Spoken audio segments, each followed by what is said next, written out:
Alexander Kuprin, the Lilac Bush. Nikolai Yevgrafovich Almazov had barely waited for his wife to open the door before he brushed past her into his study, still wearing his overcoat and uniform cap.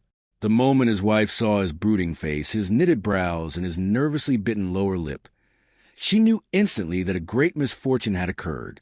Silently, she followed her husband. In the study, Almazov stood still for a minute, staring blankly into a corner. Then he let the briefcase slip from his hands. It fell to the floor and burst open, while he flung himself into an armchair, his fingers interlaced and cracking spitefully. Almazov, a young officer of modest means, was a student at the General Staff Academy and had only just returned from there.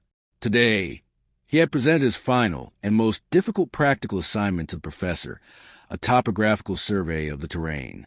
Until now, every exam had gone smoothly, and only God and Almazov's wife knew the staggering amount of labor those successes had cost. To begin with, even getting into the academy had at first seemed impossible. 2 years in a row, Almazov had failed spectacularly, and only on the third attempt, through dogged persistence, did he overcome all obstacles. Had it not been for his wife, he might have given up long ago, failing to find the energy within himself. But Verochka never allowed him to lose heart. She constantly kept his spirits high. She had trained herself to meet every failure with a clear, almost cheerful face. She denied herself every necessity to create comfort for her husband, a comfort that, though inexpensive, was essential for a man engaged in intense mental labor. As needed, she served as a scribe, his draftsman, his reader, his tutor, and his living memory.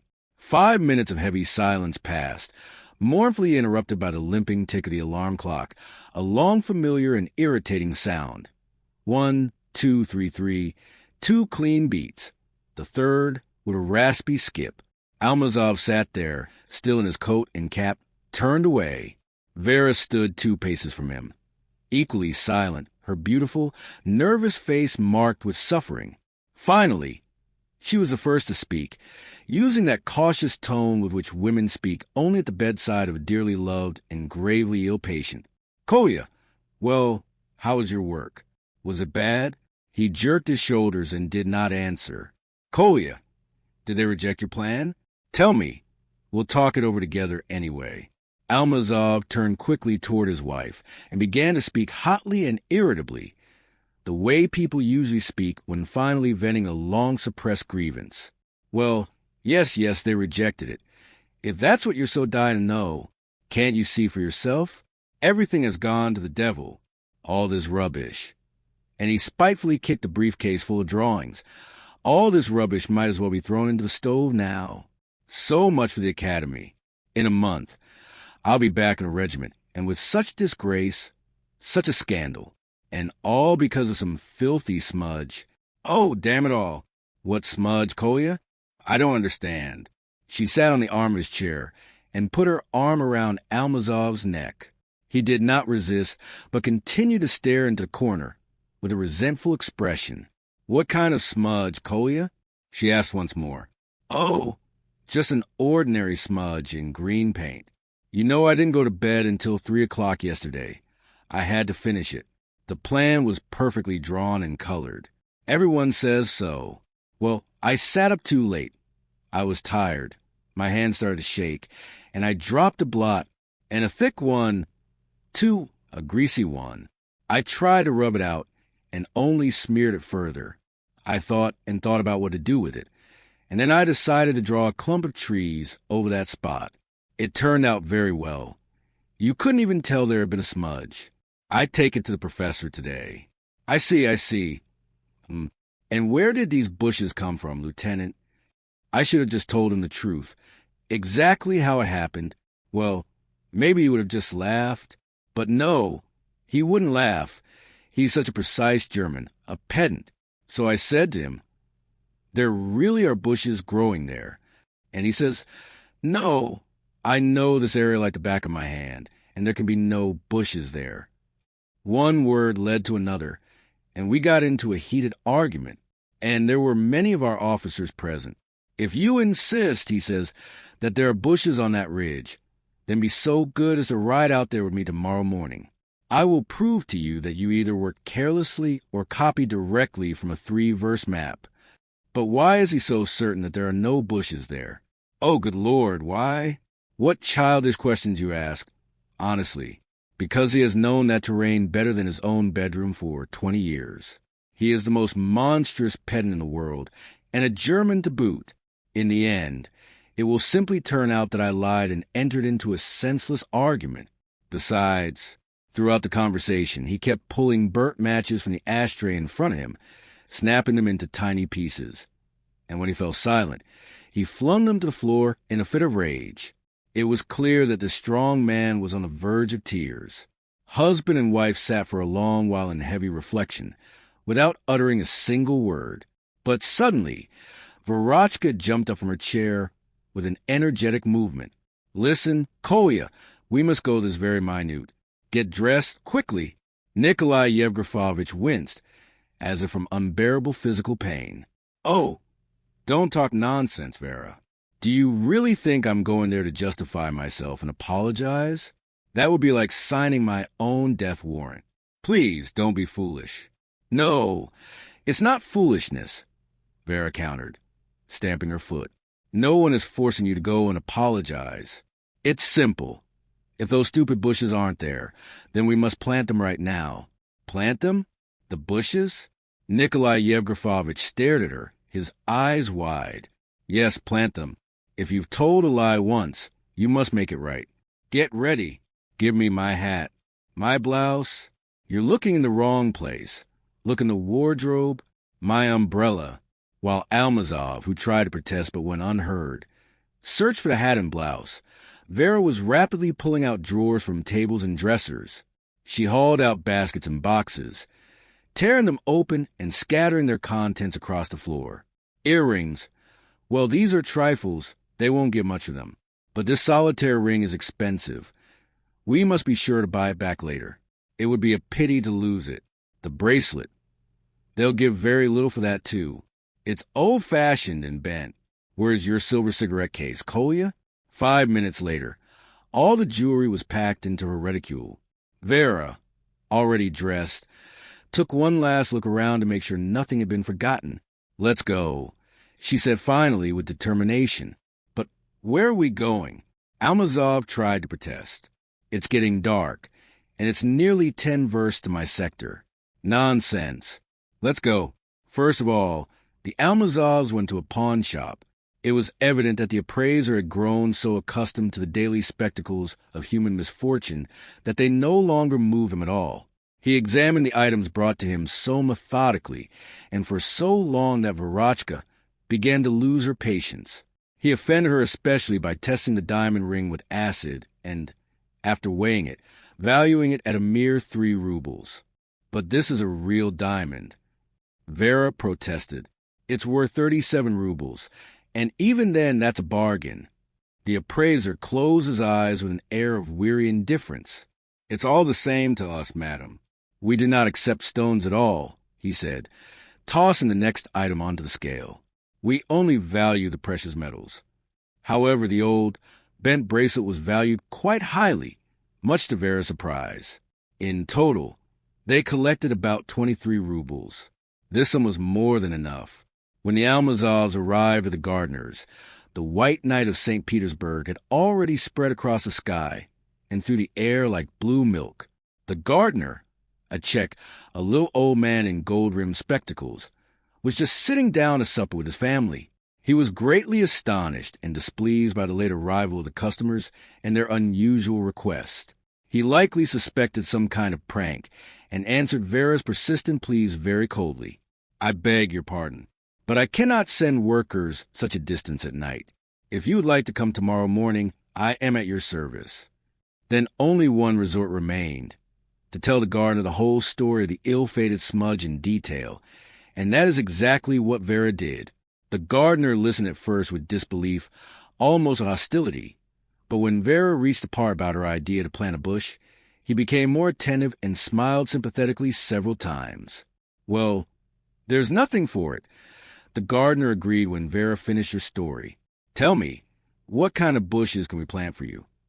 However, of all the species the gardener had, not one proved suitable.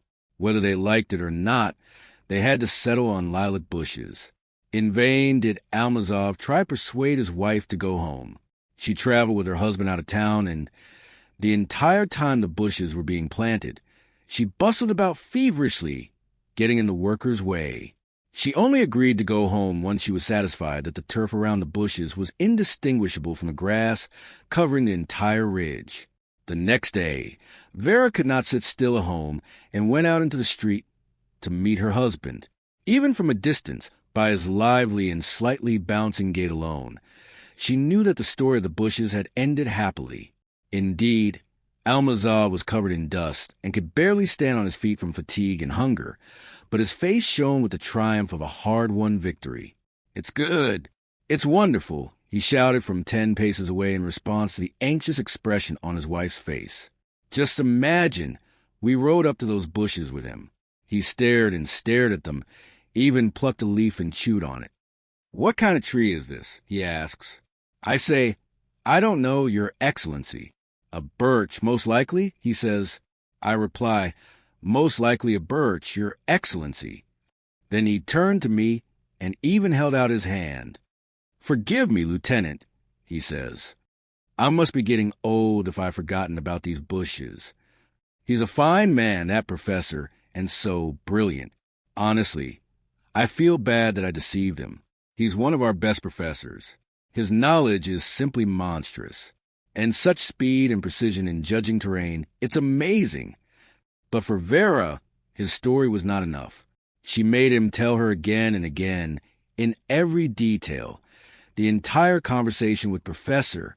She was interested in the smallest particulars. The expression on the professor's face, the tone of his voice when he spoke of his old age, and what Kolya himself felt at that moment. And they walked home as if there were no one else on the street, holding hands and laughing incessantly. Passers-by stopped in bewilderment to take another look at this strange couple. Nikolai Yevgrafovich had never dined with such an appetite as he did that day.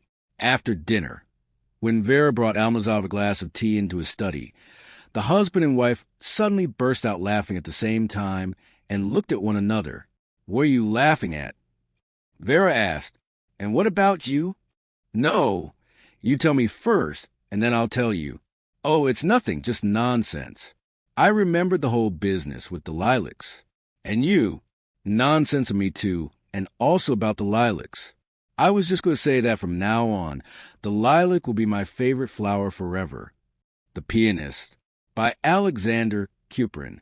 12-year-old Panachka Rudneva burst like an exploding shell into the room where her older sisters, assisted by 2 maids, were dressing for the evening. Flushed, breathless, with stray curls dancing on her forehead and her face glowing from the run, she looked exactly like a handsome young tomboy. "Mesdames, where's the pianist?" Tina demanded, stamping her heel. "I've asked everyone in the house, and nobody knows a thing. One says he wasn't told.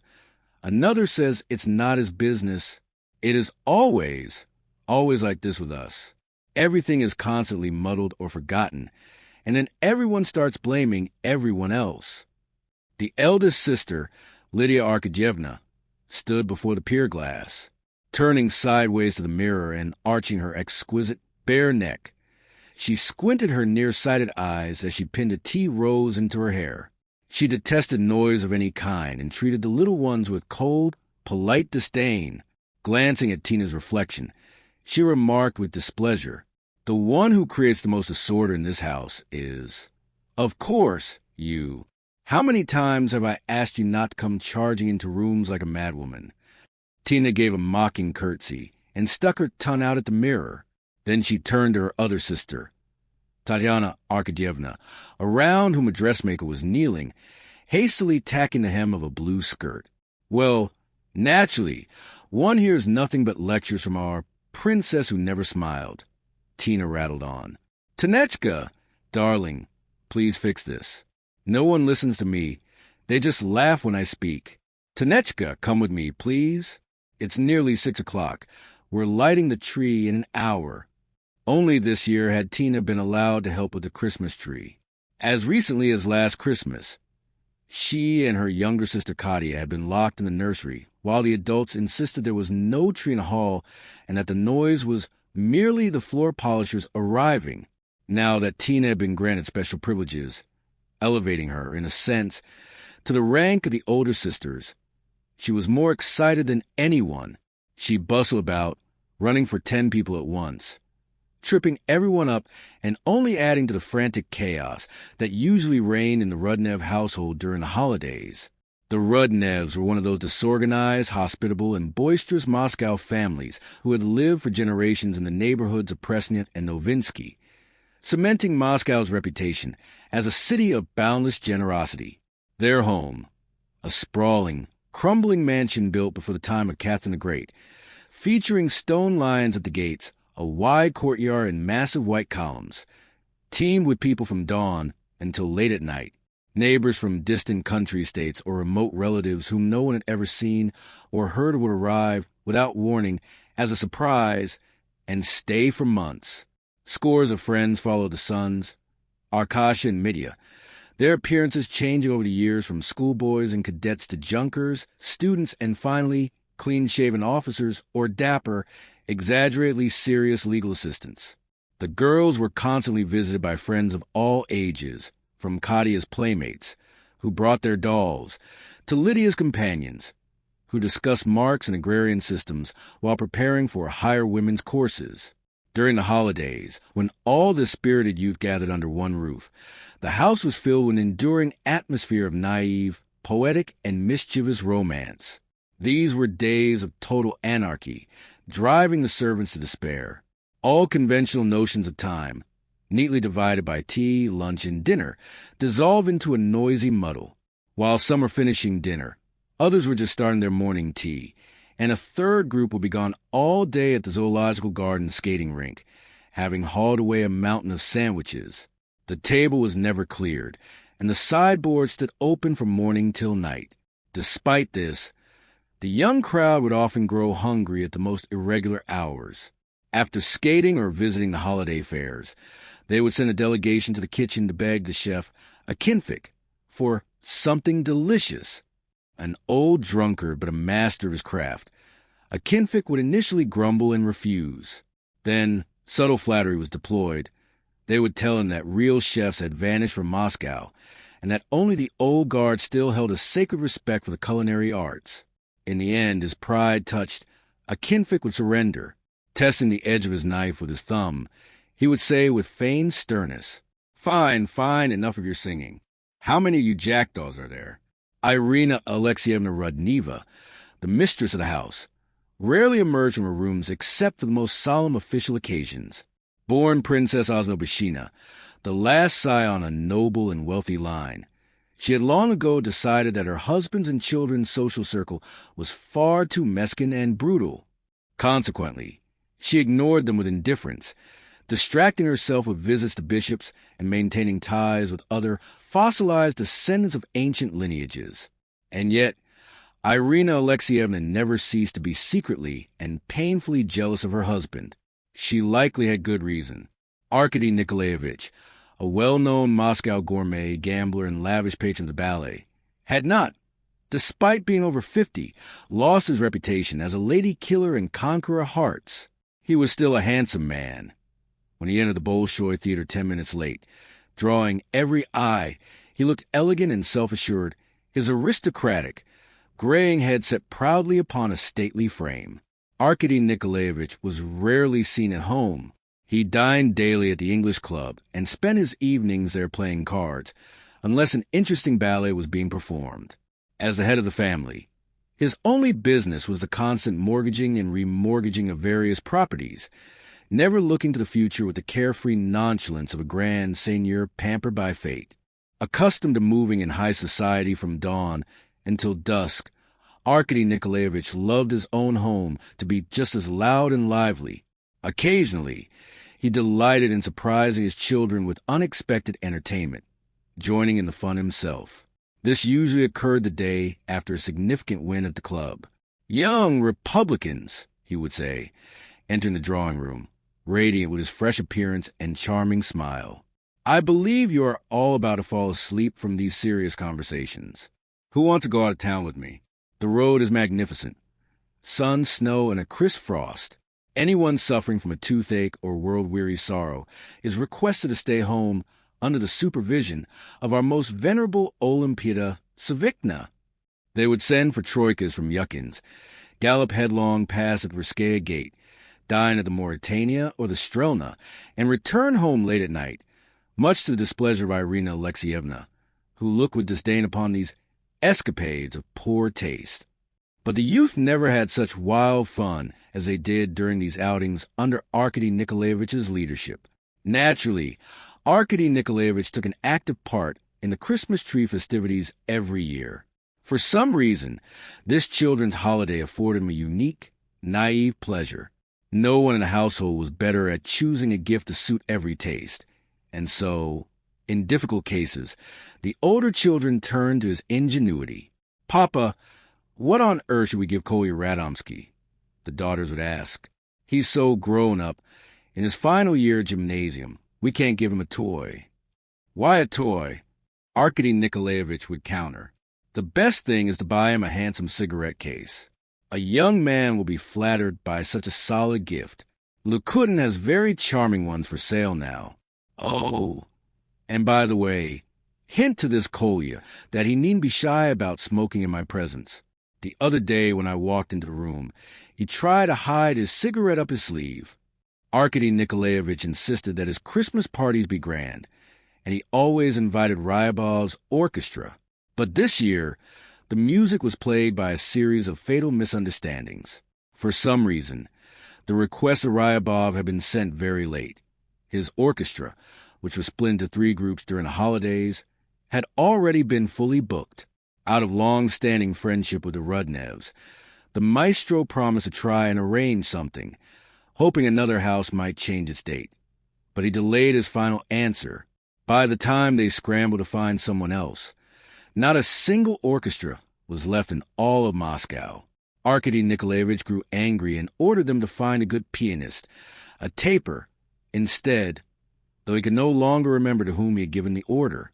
That someone had likely passed the task to another, who passed it to a third, distorting the message along the way, until the third person, in the general holiday scramble, forgot about it entirely. Meanwhile, the fiery Tina had already managed to stir up the whole house. The venerable housekeeper, the stout and good-natured Olympida Savicna, claimed the master had indeed told her to arrange for a pianist if the music didn't arrive, and that she had told Luka the valet. Luka, in turn, excused himself by saying it was his job to wait on Arkady Nikolaevich, not to run all over the city chasing piano players.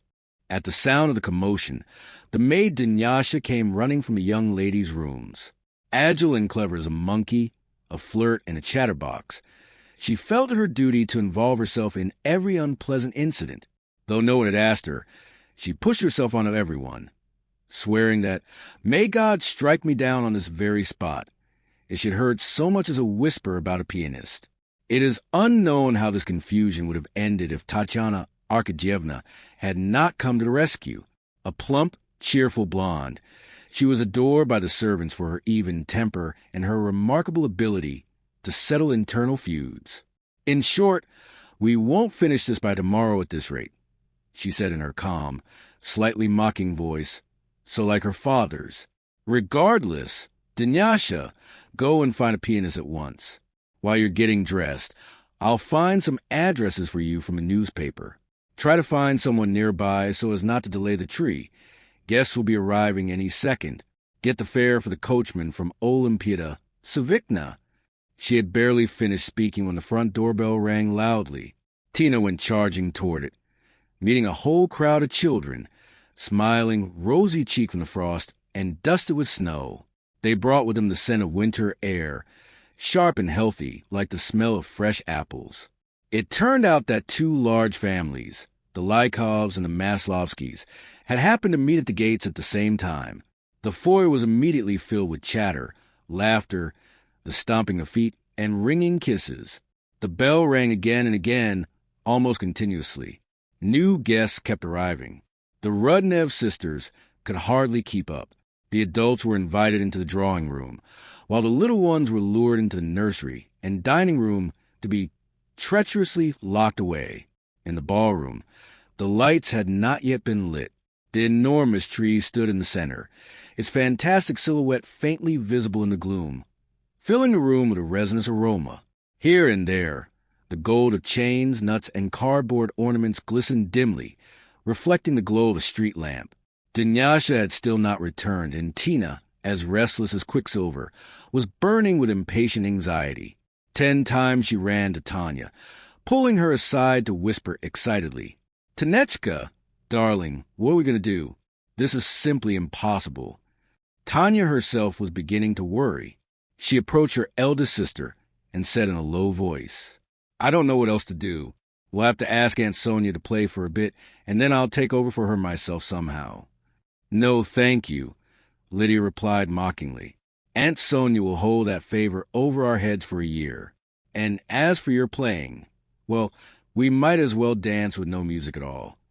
At that moment, Luka approached Tatyana Arkadyevna, stepping silently on his suede soles. "Miss, Dunyasha asks if you could step out to see her for a second." "Well, did she bring someone?" All 3 sisters asked in unison. "Please, come see for yourself," Luka replied evasively. "They are in the foyer, but it's a bit doubtful. Come along." In the foyer stood Dunyasha, still in her fur coat, which was splattered with clumps of dirty snow. Behind her, in a dark corner, a small figure was fumbling with a yellow hooded scarf that was wrapped around its head. "Only, miss, please don't scold me," Dunyasha whispered, leaning close to Tatyana Arkadyevna's ear. "As God is my witness, I went to 5 places and didn't find a single pianist. I found this lad, but I don't even know if he'll do. Strike me dead, but he was the only one left. He swears he's played at parties and weddings, but how am I to know?" Meanwhile, the little figure, having freed itself from the scarf and coat, turned out to be a pale, very thin boy in a worn-out vocational school uniform. Sensing that they were speaking of him, the boy remained in his corner in an awkward, expectant posture, not daring to step closer. Tatyana, a keen observer, stole several glances at him and decided then and there that he was shy, poor, and fiercely proud. His face was plain but expressive, with very fine features. A cluster of dark curls, winding into little nests on either side of his high forehead, gave him a somewhat naive look, but his large gray eyes, far too large for such a thin, childish face, looked out with intelligence, firmness, and a gravity beyond his years. At first glance, he appeared to be 11 or 12 years old. Tatyana took a few steps toward him and, feeling no less shy than he, asked hesitantly, "You say that you have played at parties before?" "Yes, I have played," he replied, his voice slightly hoarse from the frost and his own timidity. "Perhaps it seems unlikely to you, because I am so small." "Oh, no, not at all. You must be about 13, I suppose." 14, miss." "That makes no difference, of course. But I worry that without the habit, it will be difficult for you." The boy cleared his throat. "Oh, no, do not worry. I am used to it. I have played through entire evenings, almost without stopping." Tanya looked questioningly at her older sister, Lydia Arkadyevna, who possessed a strange cold-heartedness toward anyone downtrodden or subordinate, asked with her usual disdainful air, "Do you know how to play a quadrille, young man?" The boy leaned his torso forward in what was meant to be a bow. "I do, miss." "And a waltz?" "Yes, miss." "Perhaps a polka as well?" The boy suddenly flushed a deep red, but answered in a controlled tone, "Yes, and a polka, too." "What about a lanciers?" Lydia continued to tease. "Laissez donc, lady, vous êtes impossible," Tatyana Arkadyevna interjected sternly. The boy's large eyes suddenly flashed with anger and mockery. Even the stiff awkwardness of his posture vanished. "If it pleases you, mademoiselle," he said, turning sharply toward Lydia, "besides polkas and quadrilles, I also play all of Beethoven's sonatas, Chopin's waltzes, and Liszt's rhapsodies." "I can well imagine." Lydia let fall, with the theatrical air of an actress on stage, stung by his self-assured reply. The boy turned his eyes toward Tanya, whom he instinctively sensed was his protector. Now those enormous eyes took on a pleading expression. "Please, I beg you, let me play something." The sensitive Tanya understood how deeply Lydia had wounded the boy's pride, and she felt a pang of pity for him. As for Tina, she began to jump in place and clap her hands with joy, delighted that the insufferable, haughty Lydia was about to be put in her place. "Of course, Tanechka, of course. Let him play," she urged her sister. Then, with her usual impulsiveness, she seized the little pianist's hand and pulled him toward the ballroom. It's all right. You'll play, and she'll be left looking like a fool. It's all right." The sudden appearance of Tina, towing a shyly smiling schoolboy in her wake, caused general bewilderment. One by one, the adults moved into the ballroom where Tina, having seated the boy on a revolving stool, had already lit the candles on the magnificent Schroeder piano. The schoolboy picked up one of the thick, shade-green-bound volumes of music at random and opened it. Then, turning toward the doorway where Lydia stood, her white satin dress dark against the dark background of the unlit drawing room, he asked, "Would you care for Liszt's Hungarian Rhapsody No. 2? Lydia disdainfully thrust out her lower lip and said nothing. The boy placed his hands gently on the keys, closed his eyes for a moment, and from beneath his fingers poured the solemn, majestic chords of the Rhapsody's opening. It was strange to see and hear this little person, whose head was barely visible above the music stand, drawing such powerful, bold, and full-bodied sounds from the instrument. His face seemed to transform instantly. It brightened and became almost beautiful. His pale lips parted slightly, and his eyes grew even larger, becoming deep, moist, and radiant. The ballroom gradually filled with listeners. Even Arkady Nikolaevich, who loved music and knew it well, emerged from his study. Approaching Tanya, he whispered in her ear, "Where'd you find this little mite?" "He's the pianist, Papa," Tatyana Arkadyevna replied softly. "He plays brilliantly, doesn't he?" "A pianist? That small?" "Truly," Rudnev marveled. "I say, what a master. But it's almost criminal to make him play for dances." When Tanya told her father about the scene in the foyer, Arkady Nikolaevich shook his head. "Ah, so that's how it is. Well, we can't offend the lad. Let him play, and we'll think of something later."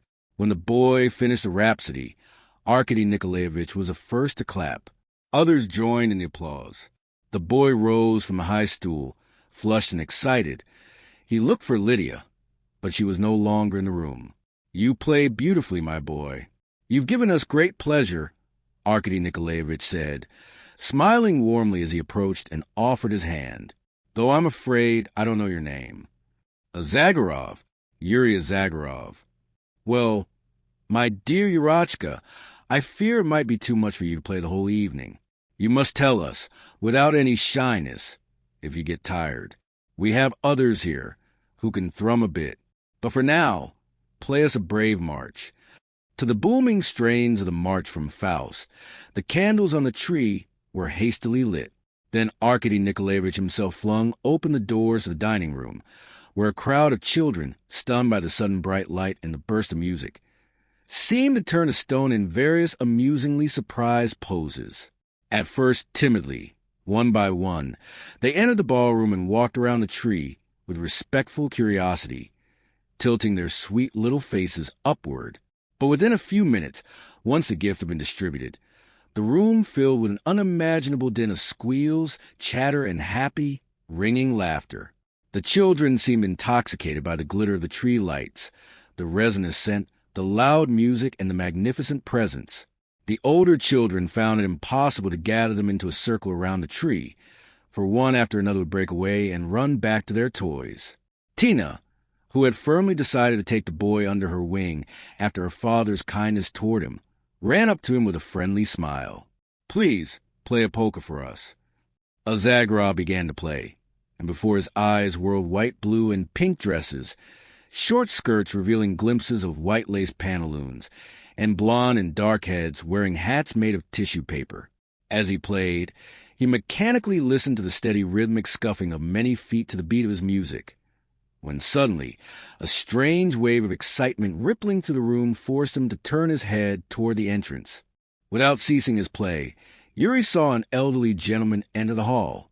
As if by magic, every eye in the room was instantly fixed upon him. The newcomer was slightly above average height and broad-boned, though not stout. He moved with an elegant, subtly careless, yet regal simplicity that belongs only to people of the highest society. It was immediately clear that this man felt equally at home in a small drawing room, before a crowd of thousands, or in the halls of royal palaces. Most remarkable of all was his face, one of those faces etched into memory forever at first sight. A broad, square forehead was furrowed with stern, almost angry wrinkles. His eyes, set deep in their sockets with heavy folds over the upper lids, looked out with a weary, dissatisfied weight. His narrow, clean-shaven lips were firm and pressed tight, hinting at an iron will, while a strongly protruding, sharply defined jaw gave his features an air of authority and persistence. The impression was completed by a long mane of thick hair, carelessly swept back, which made that proud, characteristic head look like the head of a lion. Yuri Zagarov decided that the guest must be a very important personage indeed, for even the prim, elderly ladies greeted him with respectful smiles as he entered, accompanied by a beaming Arkady Nikolaevich. After a few general bows, the stranger walked quickly toward the study with Rudnev, but Yuri overheard him speaking to the host, who seemed to be pleading for something. "Please, my dear Arkady Nikolaevich, do not ask. You know how it pains me to grieve you with a refusal. But just something, Anton Grigorievich. For me and for the children, it would forever be a historic event," the host persisted. At that moment, Yuri was asked to play a waltz, and he lost the rest of the conversation. He played waltzes, polkas, and quadrilles in succession, but his mind could not escape the regal face of the extraordinary guest. He was all the more astonished, nearly frightened, when he felt a gaze upon him. Turning to his right, he saw Anton Grigorievich watching him with a bored, impatient expression, listening to what Rudnev was whispering in his ear. Yuri realized they were talking about him, and turned away in a confusion that bordered on an inexplicable fear. But immediately, at that very instant, as it seemed to him later when he analyzed these sensations as an adult, the indifferent, commanding voice of Anton Grigorievich sounded over his ear. "Play the second Rhapsody again, if you please."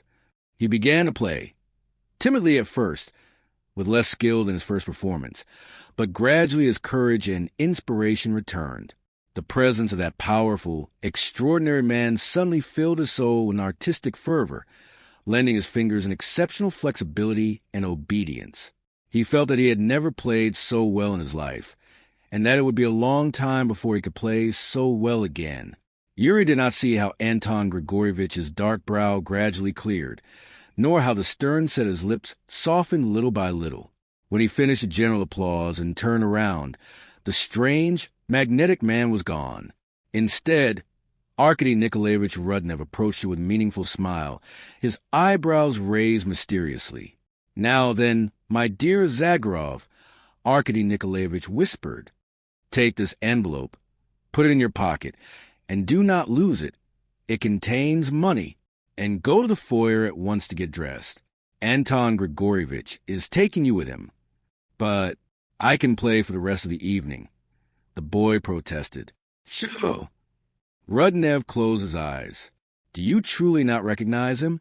Have you not guessed who he is?" Yuri stood bewildered, his large eyes opening wider and wider. Who could he be, this astonishing man? "My boy, that was Rubinstein. Anton Grigorievich Rubinstein himself. And I congratulate you from the bottom of my heart. I am overjoyed that such a gift fell to you by chance at my Christmas tree. He is interested in your playing. The schoolboy in the worn-out uniform has long since become known throughout all of Russia as one of its most talented composers.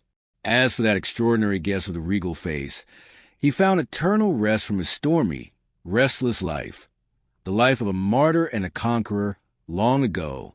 But never to anyone did Zagarov repeat the sacred words spoken to him by his great teacher as they rode together in a sleigh through that frostbound Christmas night. Alexander Kuprin, The Miraculous Doctor. The following story is not a fruit of idle fancy.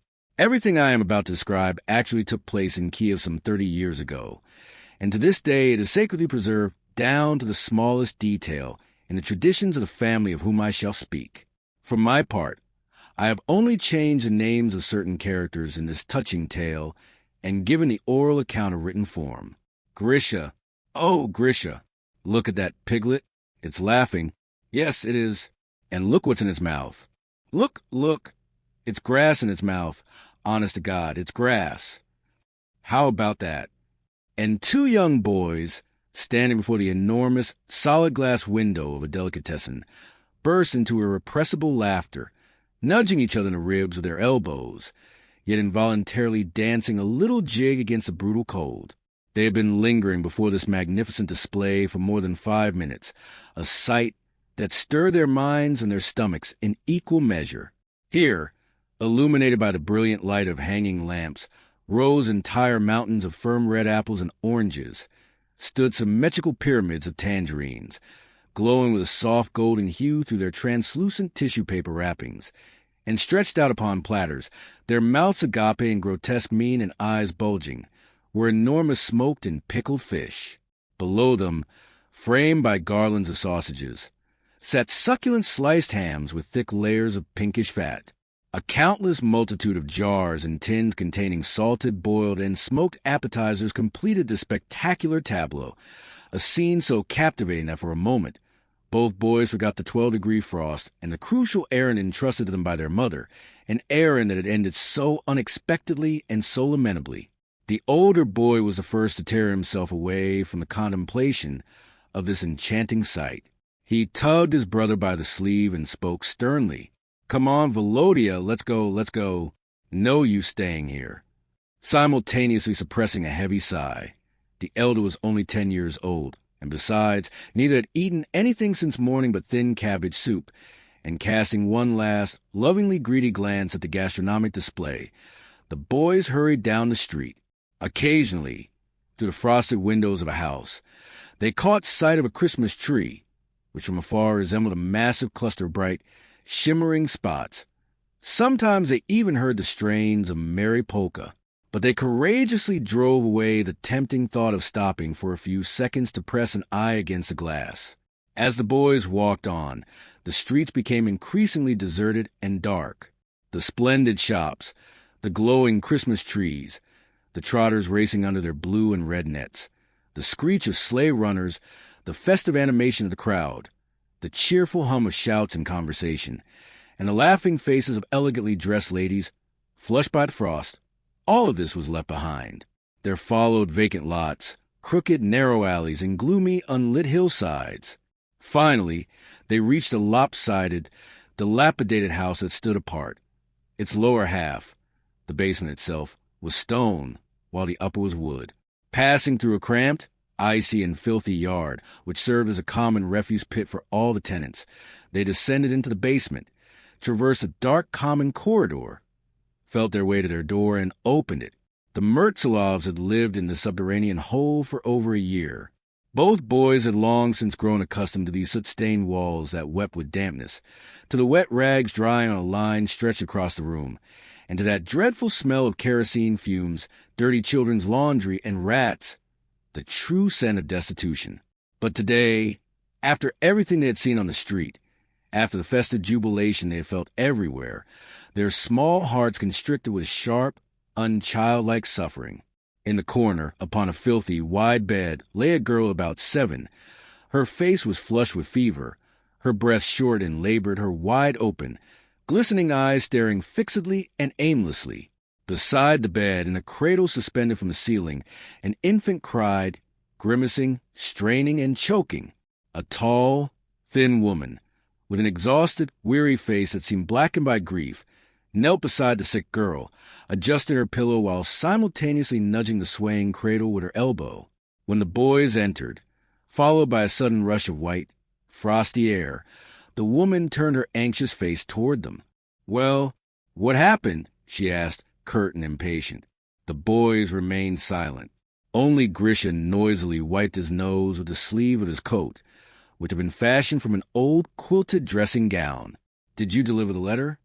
"Grisha, I am asking you, did you give him the letter?" "I gave it," Grisha replied, his voice hoarse from the cold. "Well, and then? What did you say to him?" "Everything just as you taught me. Here, I say, is a letter from Mertzlov, from your former manager. But he swore at us. 'Get out of here,' he says. 'You scum.' But who is it who spoke to you? Speak clearly, Grisha." "The doorman spoke." "Who else?" "I said to him, 'Please, Mr. take the letter and pass it on, and I'll wait downstairs for an answer.' And he says, 'Oh, sure.' He says, 'Don't hold your breath, as if the master has time to read your letters.' And you?" "I told him everything just as you taught me. We've nothing to eat. Mashutka is sick. She's dying. I say, when Papa finds work, he'll reward you. Savely Petrovich, honest to God, he'll reward you." But then the bell started ringing and ringing, and he says to us, "Get the hell out of here this minute. Don't let me see another trace of you." And he even hit Volodka on the back of the head. "He hit me on the back of the head," said Volodya, who had been following his brother's account with rapt attention, and scratched his nape. The older boy suddenly began to rummage anxiously in the deep pockets of his gown. Finally pulling out a crumpled envelope, he laid it on the table and said, "Here it is, the letter." The mother asked no more questions. For a long time, the only sounds in the stifling, clammy room were the frantic cries of the infant and Mashutka's short, frequent breaths, which sounded more like continuous, monotonous moans.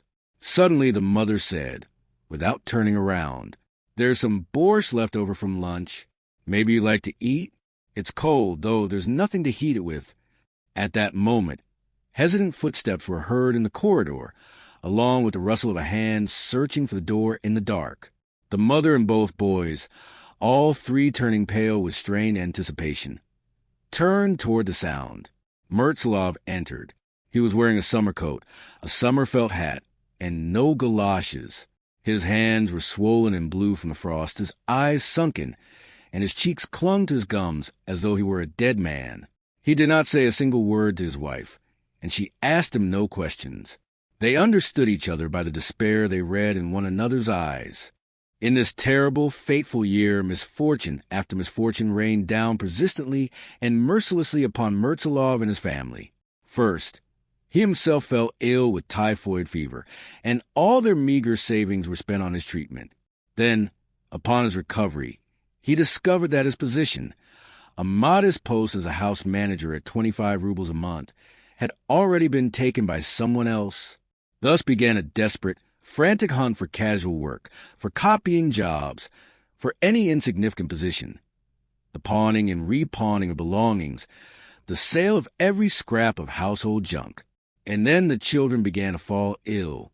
3 months ago, one girl died. Now another lay in the grip of fever and unconsciousness. Elizaveta Ivanovna had to simultaneously nurse the sick girl, breastfeed the infant, and walk nearly to the other end of the city to a house where she worked as a day laborer doing laundry.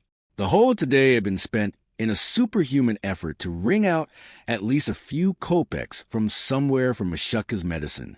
To this end, Mertzlov had traversed nearly half the city, begging and humbling himself everywhere. Elizaveta Ivanovna had visited her mistress, and the children had been sent with a letter to the gentleman whose house Mertzlov had previously managed. But everyone made excuses, citing either festive errands or a lack of money. Others, such as the former patron's doorman, simply chased petitioners off the porch. For 10 minutes, no one could utter a word. Suddenly, Mertzlov rose quickly from the chest on which he had been sitting and, with a decisive movement, pulled his tattered hat deeper over his brow. "Where are you going?" Elizaveta Ivanovna asked anxiously. Mertzlov, his hand already on the doorknob, turned around. "It makes no difference. Sitting here won't help anything," he replied hoarsely. "I'll go out again. I'll even try to beg for alms." Stepping out onto the street, He walked aimlessly forward. He was searching for nothing, hoping for nothing. He had long since outlived that burning time of poverty, when one dreams of finding a wallet full of money on the street, or suddenly receiving an inheritance from some unknown second cousin.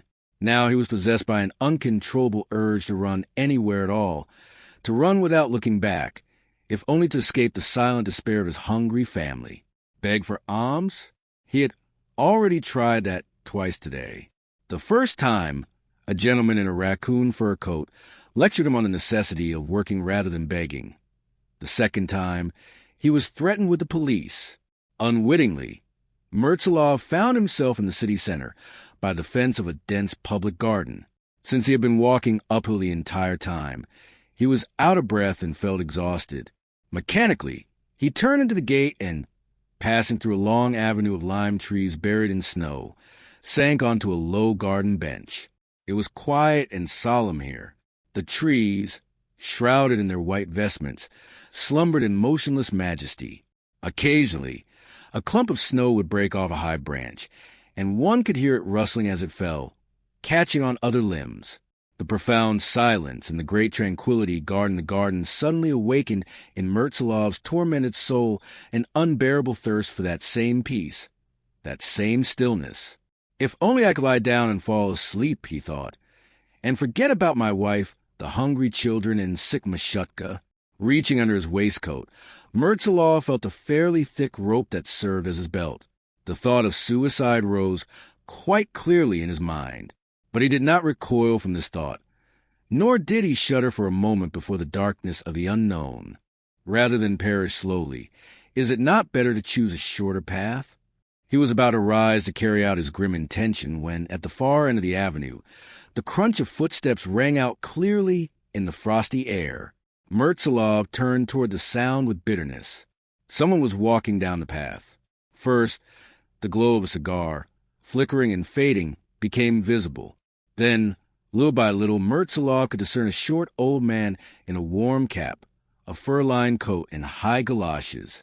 Upon reaching the bench, the stranger suddenly turned sharply toward Mertzalov and, lightly touching his cap, asked, "May I sit here?" Mertzalov pointedly turned away from the stranger and moved to the very edge of the bench. 5 minutes passed in mutual silence, during which the stranger smoked a cigar and, as Mertzalov could feel, observed his neighbor out of the corner of his eye. "What a glorious night!" The stranger spoke suddenly. "Frosty, quiet. What a beauty the Russian winter is." His voice was soft, kind, and elderly. Mertzalov remained silent, without turning his head. "And here I've been buying presents for some children I know," the stranger continued. He held several parcels in his hands. "But on my way, I couldn't resist taking a detour through the garden. It is so very fine here." Mertzalov was generally a gentle and shy man, but at the stranger's last words, he was suddenly seized by a surge of desperate rage. He turned toward the old man with a sharp jerk and shouted, waving his arms absurdly and gasping for breath, "Presents! Presents! Presents for children, you know. While my children, my dear sir, are dying of hunger at home this very minute. Presents! My wife's milk has dried up, and the baby hasn't eaten all day. Presents!" Mertzalov expected that after these incoherent, embittered cries, the old man would rise and leave, but he was mistaken. The old man brought his wise, serious face with its gray sideburns closer to him and spoke in a friendly yet grave tone. "Wait! Do not be upset. Tell me everything in order and as briefly as possible. Perhaps together we can think of something for you." In the stranger's extraordinary face there was something so calm and reassuring that Mertzalov immediately, without the slightest concealment, yet terribly agitated and hurried, related his story. He spoke of his illness, the loss of his job, the death of his child, and all his misfortunes up to this very day. The stranger listened without interrupting him by a single word, only looking into his eyes with increasing intensity and keenness, as if wishing to penetrate to the very depths of this aching, revolted soul. Suddenly, with a swift, almost youthful movement, he leapt from his seat and seized Mertzalov by the arm. Mertzalov involuntarily stood up as well. "Let's go," said the stranger, pulling Mertzilov by the hand. "Let's go quickly. You are fortunate to have met a doctor. I cannot, of course, guarantee anything, but let's go." 10 minutes later, Mertzilov and the doctor were entering the basement. Elizaveta Ivanovna was lying on the bed beside her sick daughter, her face buried in the filthy, greasy pillows. The boys were slurping their borscht, sitting in the same spots. Frightened by their father's long absence and their mother's immobility, they were crying, smearing tears across their faces with dirty fists and letting them fall copiously into blackened iron pot. Entering the room, the doctor shrugged off his coat and, remaining in a fashionably old but rather worn frock coat, approached Elizaveta Ivanovna. She did not even raise her head at his approach. "There now! That's enough, my dear," the doctor began, kindly patting the woman on her back. "Come now, stand up. Show me your patient." And just as it had been in the garden, something gentle and commanding in his voice compelled Elizaveta Ivanovna to rise instantly and do exactly as she was told. Within 2 minutes, Grisha was stoking the stove that the doctor had sent him to fetch from the neighbors. Volodya was huffing at the samovar with all his might, and Elizaveta Ivanovna was wrapping Mashutka in a warm compress. A short while later, Mertzilov appeared.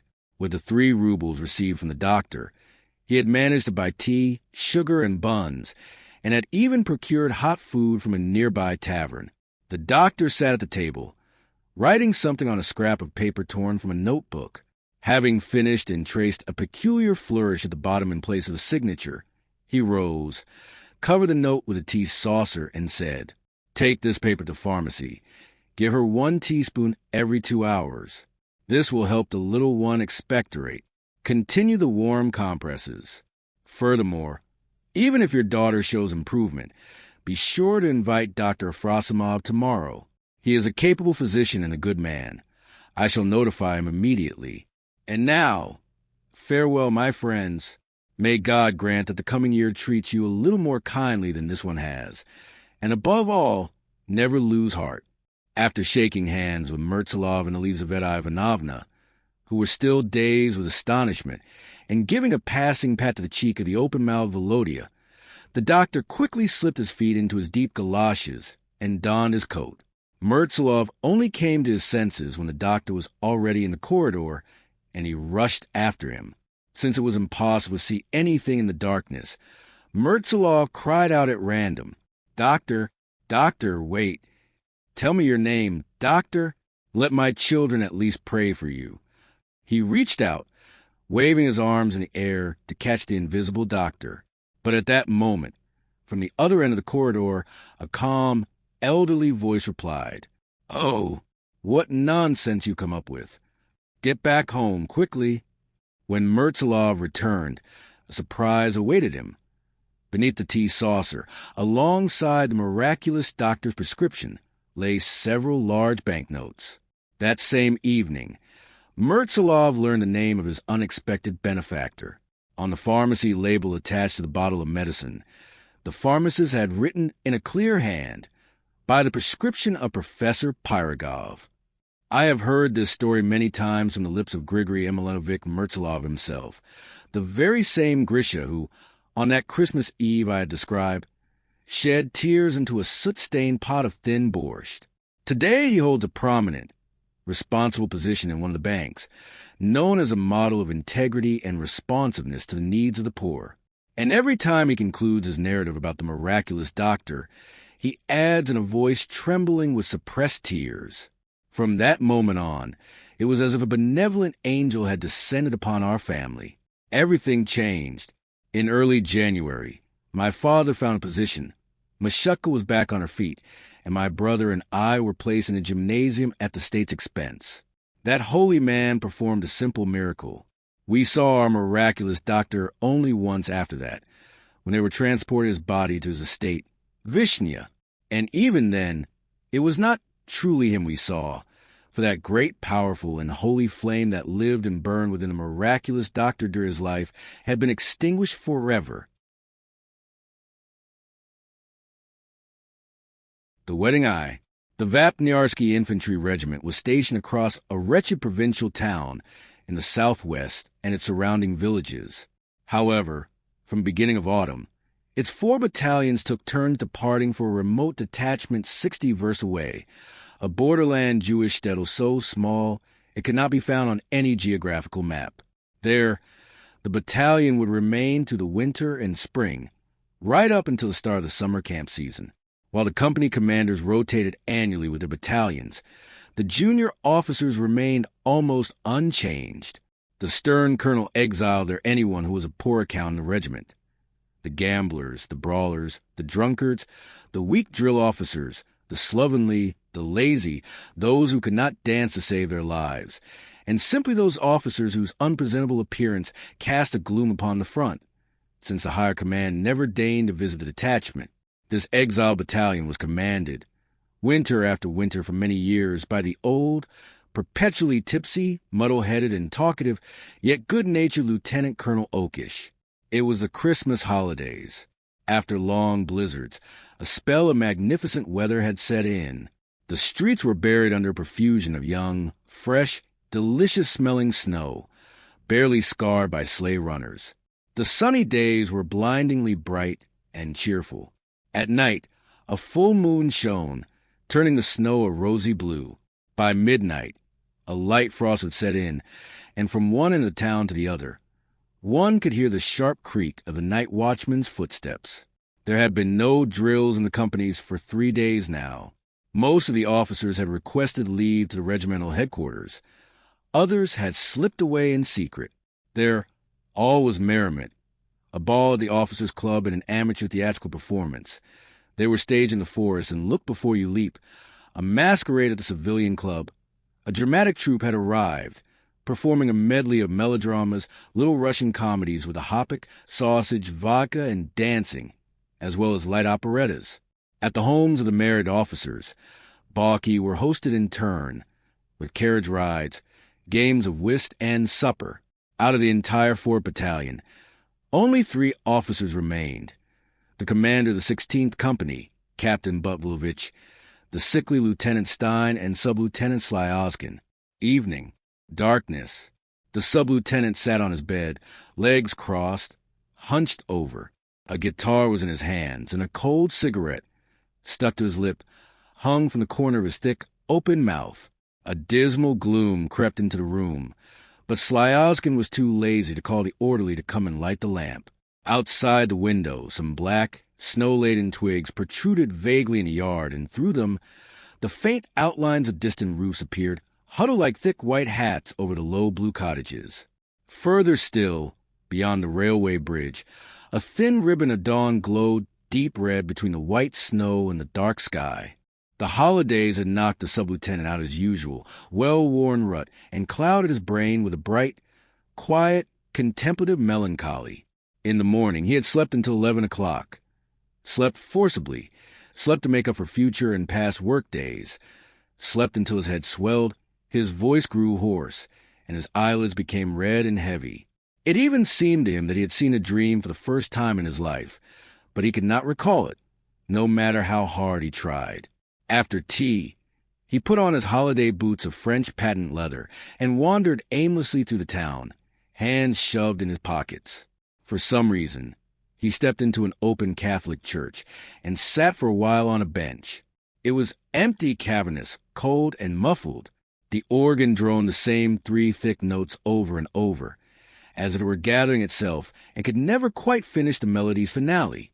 5 or 6 old men and a dozen old women, all looking like beggars, sat with their heads buried in prayer books, chanting an endlessly long chorale in unison with quavering voices. Panna Maria, Kyrie. The sub-lieutenant caught the words and inwardly smirked with disdain. The words of foreign tongue always seemed to him so absurd and ridiculous, as if they were uttered just for the sake of it, for play, much like 7-year-old children sometimes twist their tongues, inventing bizarre sounds. Calialia, Malialia, Palialia. And the setting of this foreign temple, the muslin curtains on the open altar, the carved oak pulpit, the benches, the organ, the painted statues, the shaven priest, the bells, the confessional, None of it commanded any respect from him. He felt as though he had walked into a large, cold stone shed that belonged to no one. They pray, yet they sit, he thought scornfully. The scum! He despised everything that did not fit into the routine of his narrow life, or that he did not understand. He despised science, literature, all arts and culture. He despised life in the capital, and even more so life abroad, though he had no conception of either. He despised all civilians irrevocably. He despised reserve ensigns with university educations, the guards, and the general staff. He despised foreign religions and nationalities, good breeding, and even simple cleanliness. He deeply despised sobriety, politeness, and chastity. He was a former seminarian, but had not graduated. Having failed to secure a position as a psalm reader in a large city, he had enlisted as a volunteer in the regiment and, after struggling through the Junker School, became a sub-lieutenant. He was now 26 years old. He was tall, balding, blue-eyed, pimply, and wore long, fair, straight mustaches. From the church, he went to Lieutenant Stein's, played a game of checkers with him, and drank vodka. Stein's entire face was disfigured by a long-neglected disease. Old, healed sores showed as white, glistening, scarred patches. On the new ones, black circles of mercurial plaster were stuck. None of the young officers was surprised or repulsed when Stein loudly referred to these decorations with mythological nicknames. The kiss of Venus, the spur strike of Mars, the slipper Diana, and so forth. Formerly, just after leaving military school, he had been very handsome, with the sweet, fair, rosy, slender beauty of a pampered boy from a good family. But even now, he continued to consider himself a handsome man. The prolonged daily destruction of his face was as imperceptible to him as the gradual traces of aging are to a devoted husband and wife in one another. Stein, constantly approaching the mirror to adjust the patches on his face, fiercely cursed the regimental commander, who had recently advised him either to seek serious treatment or to leave the regiment. Stein found this to be a piece of villainy and injustice on the colonel's part. The whole regiment was sick with this same disease. Was it Stein's fault that it had struck his face specifically, and not his legs or his brain like the others? It was a swinish thing. In the tertiary stage, the disease isn't contagious at all. Any fool knows that. And he performed his duties no worse than anyone else in the regiment. He spoke of this for a long time, repeating himself.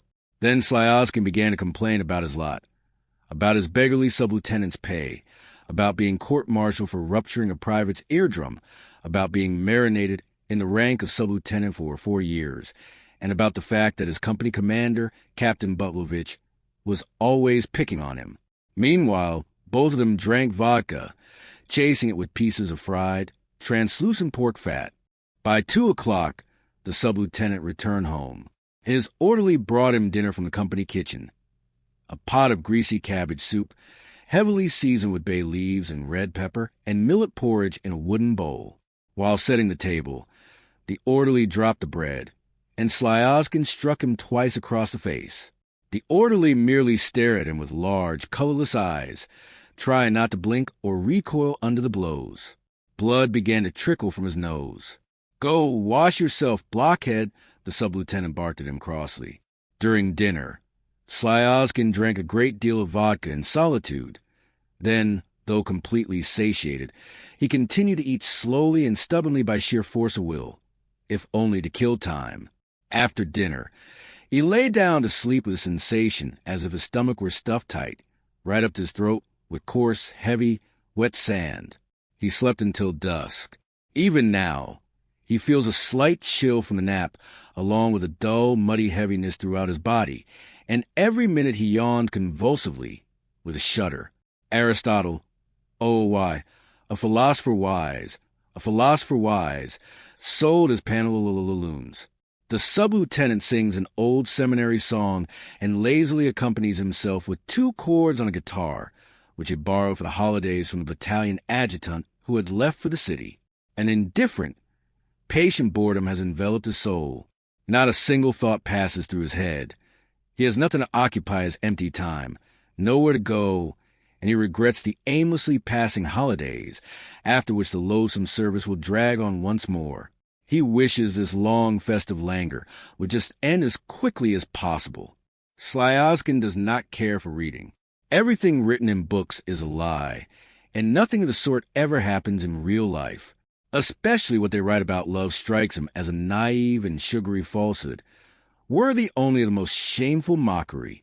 Indeed, he remembers absolutely nothing of what is tried to read, neither titles nor substance, save perhaps for a vague recollection of Lav or Korolenko's military stories or a few items from a collection of Armenian and Jewish anecdotes.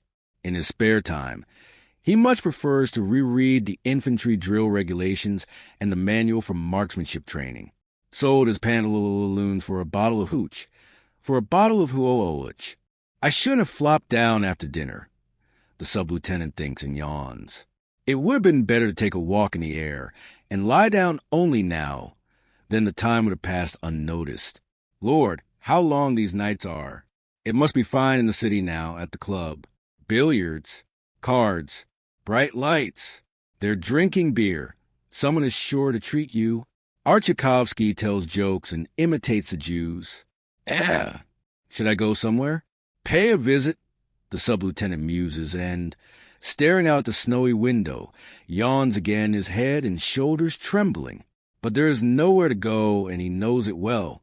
In the entire settlement, the only society, besides the officers, consists of the priest, 2 clergymen of the local church, the district police inspector, and a few postal officials. But Slyozkin visits none of them. He considers the officials far beneath him, and last year at Easter he caused a scandal at the inspector's house. True, in the 3rd year, Sub-Lieutenant Ukhoff had persuaded him to pay visits to the surrounding priests and landowners, but it had turned out poorly from the start. They had arrived in an unfamiliar Polish manner, buried in snow, and burst straight into the drawing room, where they immediately began unwinding their hoods, leaving puddles of melted snow around them. Then they went around to everyone in turn to introduce themselves, thrusting out their wet, blue, cold hands like little shovels. Afterward, they sat and remained silent for a long time, while the host and other guests, also in silence, stared at them in amazement. Ukhoff finally cleared his throat, glanced at the piano, and said, "We prefer places where, there's a forte piano." Again, everyone fell silent, and the silence lasted an extraordinarily long time. Suddenly, Slyozkin, not knowing why himself, blurted out, "And I am a psychopath," and fell silent. Then the master of the house, a well-bred Pole of tall stature, with aquiline nose and bushy gray mustaches, approached him and asked with exaggerated politeness. Perhaps the gentleman would care for a snack after their journey? And he escorted them to the wing where his manager lived, and the manager, a man as strong as a bull, narrow-browed and squat, proceeded to drink the sub-lieutenants into unconsciousness within half an hour and carefully delivered them back to the settlement in the landowners' carriages. Moreover, it was unbearably tedious for Slyozkin to sit in a crowded company and remain silent, waiting for the call to the snack table. It was utterly incomprehensible to him how people could talk for a whole hour, talking and talking, always about different things, skipping so easily from thought to thought. If Slyozkin ever spoke, it was only about himself, about how his promotion was stalled, about the new uniform he had sewn, about the malicious attitude of his company commander, and even this conversation he conducted only over vodka. Other people's laughter was not funny to him, but annoying, and he always suspected they were laughing at him. He understood himself that his gloomy and contemptuous silence in society burdened and irritated everyone present, and so, as a fiercely shy, vain, and, despite his outward coarseness, inwardly cowardly man, he did not go visiting and associated only with 2 or 3 bachelor drinking officers. Caesar, son of Courage, and Pompey the hero, They were selling SWO awards at the very same price. The door in the entryway bangs, and something crashes as it falls. The orderly enters with a lamp. He turns his head away from the light and squints. "What did you drop there?" Slyozkin asks crossly. The orderly draws himself up in fear. "Beggin' pardon, the stool fell over." "And what else should you add?" the sub-lieutenant reminds him menacingly. My apologies, Your Honor. The stool fell over, Your Honor. The orderly's face expresses animal fear and a tense readiness for a beating, from the blow during dinner and the bleeding. His nose has turned blue and swollen. Slyazkin looks at the orderly with cold hatred. Stool, he mimics him hoarsely. Scum, bring the samovar, you protoplasm. In his misery, he feels like striking the orderly from behind, on the back of the head, but he is too lazy to get up, and so, without any pleasure, he draws out the same old tiresome tune. Pope Pius the IX and Leo X and Leo X, the orderly brings the samovar. The sub-lieutenant drinks his tea with sugar cubes until nothing but pale, warm water remains in the teapot. Then he locks the sugar and the ounce of tea in a casket with a key and says to the orderly, There's some left here. You can finish it. The orderly remains silent. You, Claude. Slyazkin bellows at him. What are you supposed to say? Humbly thank you, Your Honor, the soldier stammers hurriedly, helping the sub-lieutenant into his greatcoat. Forgotten? Pig. I'll teach you. Pick up the glove, lackey. According to his rank, he should only be addressed as Mr. Sub-Lieutenant, but he had once and for all ordered the orderly to call him Your Honor. In this self-exaltation, there was for Slyazkin a certain secret charm. He steps out onto the street. A round, mirror-like moon hangs over the settlement. From behind dark wattle fences, dogs are barking. Somewhere far off on the road, bells are jingling. On the railway bridge, a sentry can be seen pacing to and fro. What is there to do? Slyazkin muses. He recalls how, 3 years ago, a drunken Lieutenant Ticktill had waded out to the striped border post, which was marked Russia on one side and Österreich on the other, and, despite the protest of the sentry, crossed out the German inscription with chalk and wrote Russia over it. Now, that was what you'd call a real crack of the whip. Slyazkin smiles with pleasure, took it and conquered an entire state with one stroke of the pen. Spent 20 days in the guardhouse in Kiev for it. A brave lad. Even the division commander roared with laughter. Or it would be fine to go to the company and command. To arms, brothers, your sub-lieutenant has been insulted by the kikes. Those kikes who crucified Christ and partake of the blood of Christian boys at Passover. Will you, Russian soldiers, endure such an outrage against the honor of the officer's uniform? Follow me. Let us not leave one stone upon another of this cursed kike congregation. Slyazkin sighs deeply and pitifully. Or if only some riot would happen, a pacification. He turns onto the main street. A dense, dark crowd, filled with cheerful shouts and laughter, comes pouring toward him. Look at those devilish kikes, the sub-lieutenant thinks with hatred. The sounds of discordant music and the muffled thumping of a tambourine can be heard. Something like a canopy on 4 poles sways over the crowd, gradually drawing nearer. In front, squeezed by the people, walk the musicians. The clarinetist has shoved a reed into his mouth in such a funny way, as if he were sucking on it. His fat cheeks puff out and collapse.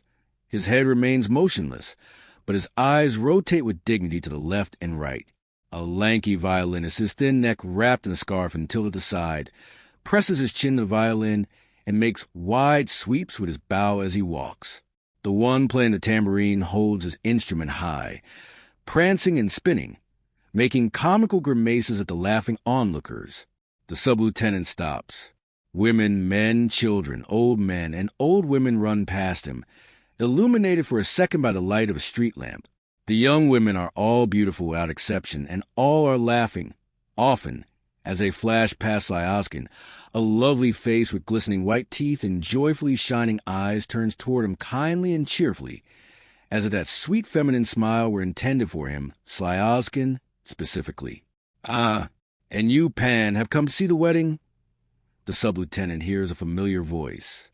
It is Drisner, the contractor who supplies the battalion with meat and firewood, a small, plump, half-blind, yet very sharp and lively old man. He picks his way out of the crowd, approaches Slyazkin, and greets him.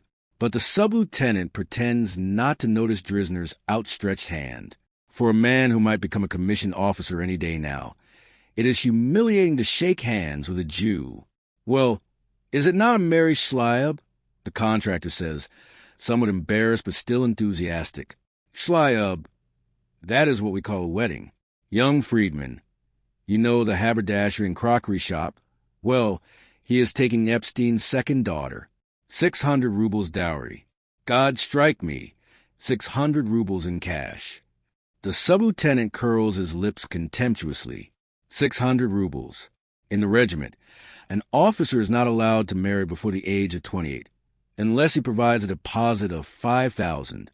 And if he, Slyozkin, wanted to, he could get 10,000 once he becomes a second lieutenant. Any woman would throw herself at an officer. The wedding procession crosses a square and narrows into a ring around a certain house, turning vividly, restlessly black against the blue snow.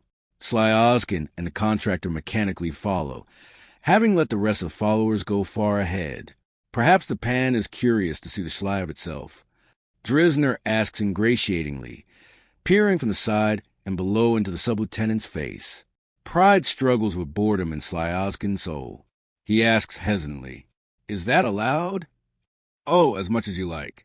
You would truly give them pleasure. Come, I will lead you."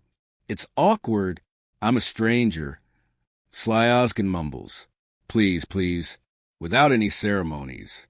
"Epstein? Why? He is even a Schwager, brother-in-law, to my brother." "I beg you, just follow me. Wait just a little moment right here. I will just step into the house for a minute and return at once." A short time later, he emerges from the crowd accompanied by the bride's father, a stout, ruddy, gray-bearded old man who bows politely and smiles friendlily at Slyozkin. "Please, Mr. Officer. Very, very pleased. You won't believe what an honor this is for us. When we have such an event, we are glad for every respectable guest. Allow me, I shall go ahead." He burrows sideways through the crowd, shouting something in Yiddish to the public, and never ceasing to smile from afar and make inviting gestures to Slyozkin. Drisner, very pleased to be entering the wedding with such a prominent personage as a sub-lieutenant, nearly an officer, tugs Slyozkin by the sleeve and whispers in his ear, "Does the pan have any money?" Slyozkin frowns. "Is there a charge for admission?" "Oh, pan, what do you mean admission? But you know, they will bring you wine on a tray. Then there are the musicians, and then this and that. Allow me to offer you 3 rubles. We shall settle up later. I am purposely giving it to you in small change. Well, what can you do, since we have such a foolish custom? Go on ahead, pan." The wedding ball took place in a large, empty barn, divided by a partition into 2 halves. Previously, it had served as a warehouse for eggs destined for export. Along the walls, which were smeared with blue lime, stood benches. In the front room, there were several chairs and a table for musicians, and in the back, a dozen tables were lined up in a long row for supper. That was the extent of the furnishings. The earthen floor was packed tight. Lamps glowed along the walls. It was very bright and warm, and the black glass of the windows was covered in condensation. Drisner ran up to the musicians and whispered something to them. The conductor, flute in hand, stood up, slapped his palm on the table, and shouted, "Shah!" The musicians readied themselves, eyeing him askance. "Ein, zwei, drei," commanded the conductor, and then, bringing the flute to his lips, he simultaneously tossed both his head and the flute. The music struck up a kind of primitive polka, but after playing 8 bars, the musicians suddenly lowered their instruments, and everyone sang the same motif in unison in chorus, with the bleating, false voices that only musicians can manage. Pan Slyozkin, a noble pan, a noble pan, a noble pan, gave the musicians some coins. Some coins he gave, some coins he gave.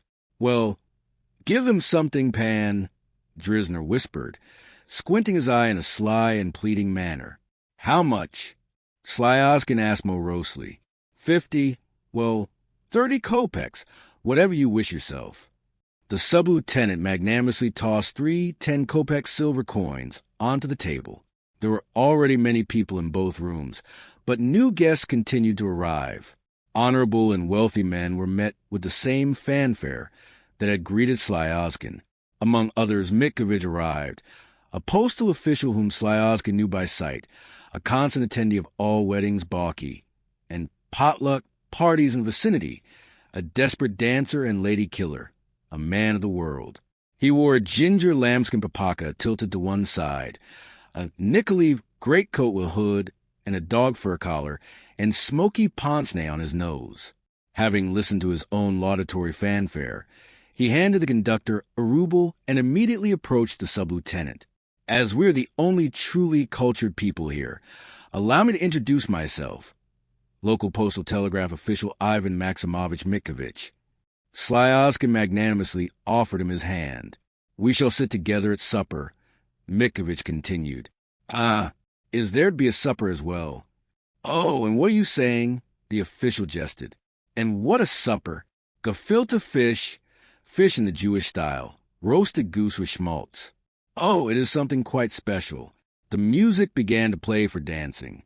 There was no order in the arrangement of the dances. Everyone, as they wished, approached the musicians and ordered something, paying 20 kopecks for a light dance and 30 for a quadrille, and then politely invited their friends to dance. Sometimes several people chipped in to order a dance together. Look, Pan, said Drizner, there in the corner sits the bride. Go up to her and say, Mazel Tov. What? Mazel Tov. Just go and say it. What for? Believe me, it is the most pleasant greeting for us, for Jews. Just say Mazel Tov. You will see how pleased she will be.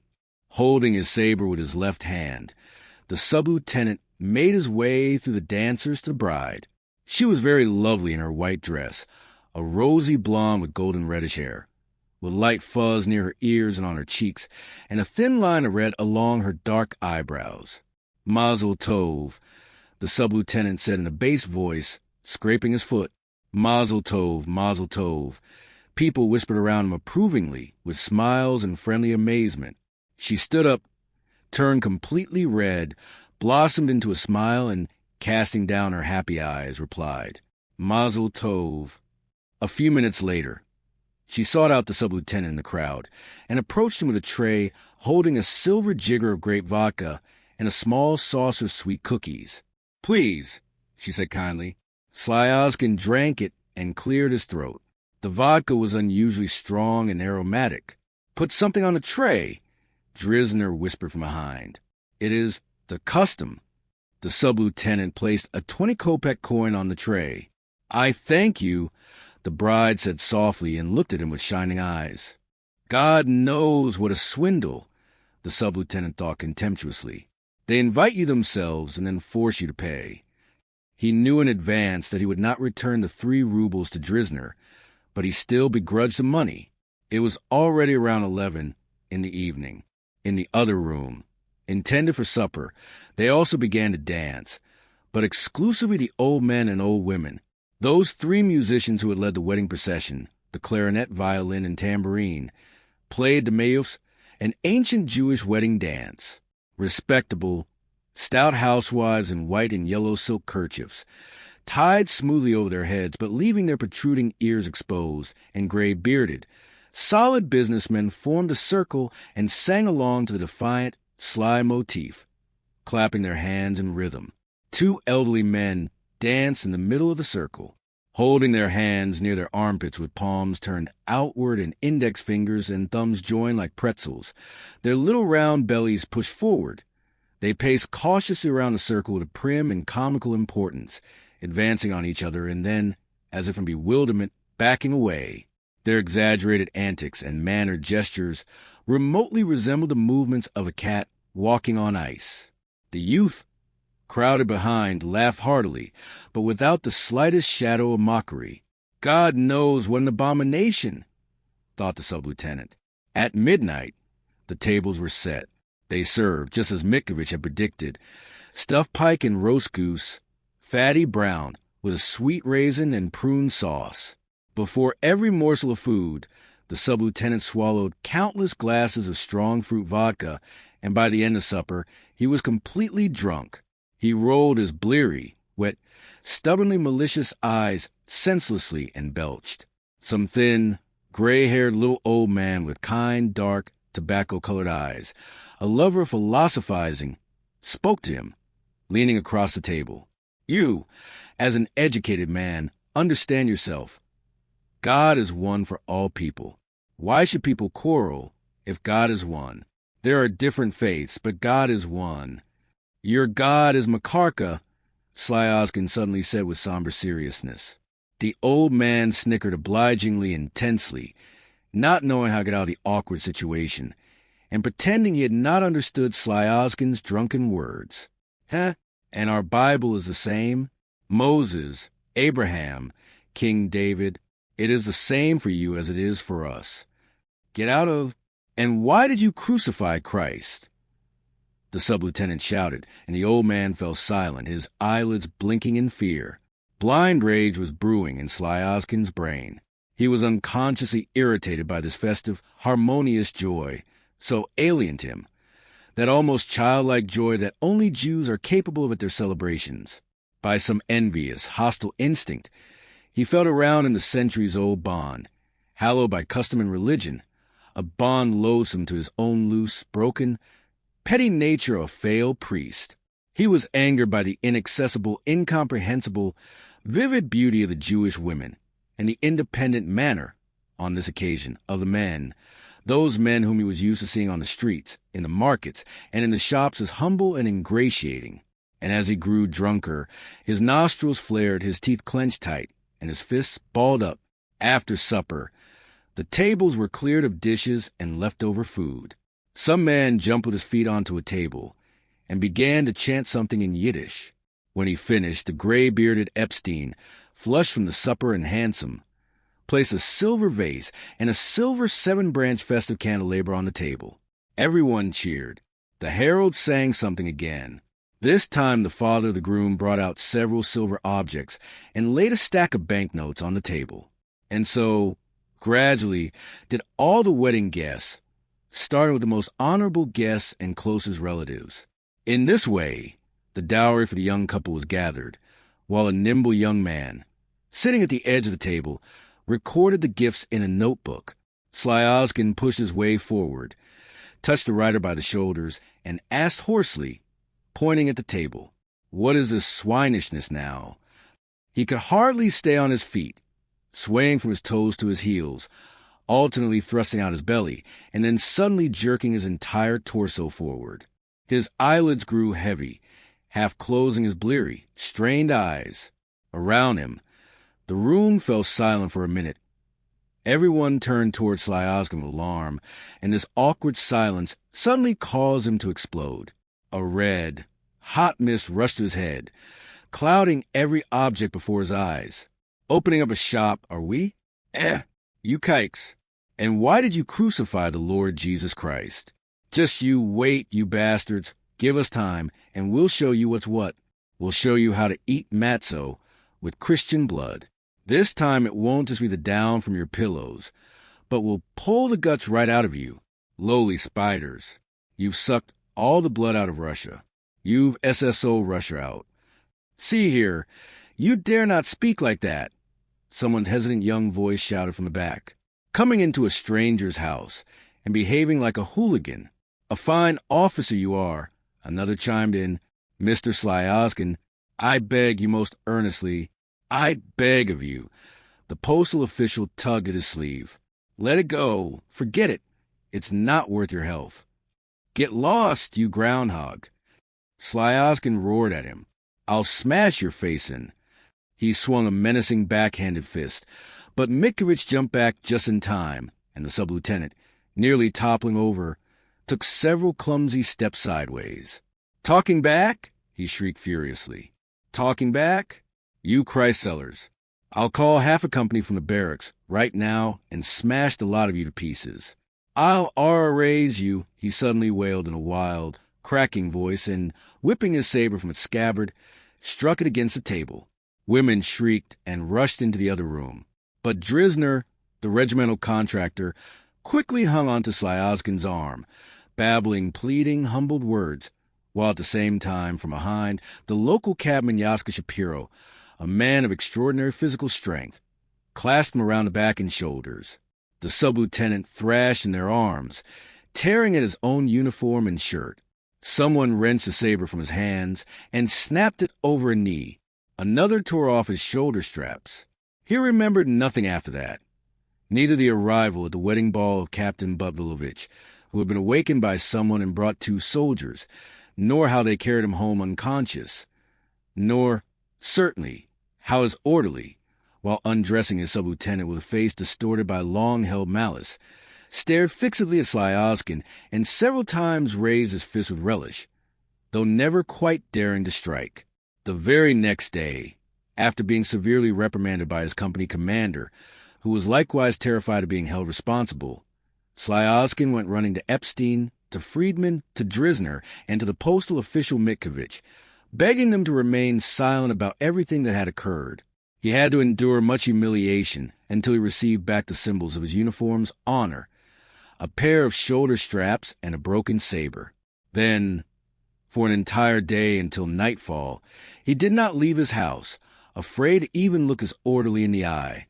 And late at night, crushed by yesterday's hangover, by fear and by humiliation, he prayed before the small icon of the Chernigov Mother God that hung at the head of his bed on a pink ribbon. He pressed his joined fingers firmly to his forehead, his stomach, and his shoulders, piously shaking his head tilted to one side, and wept. Alexander Kuprin, The Jewish Girl. We've passed them. We've passed them. A child's voice rang out plaintively. To the right. A gruff bass bellowed from behind. To the right, right. Others joined in from ahead, cheerful and hurried.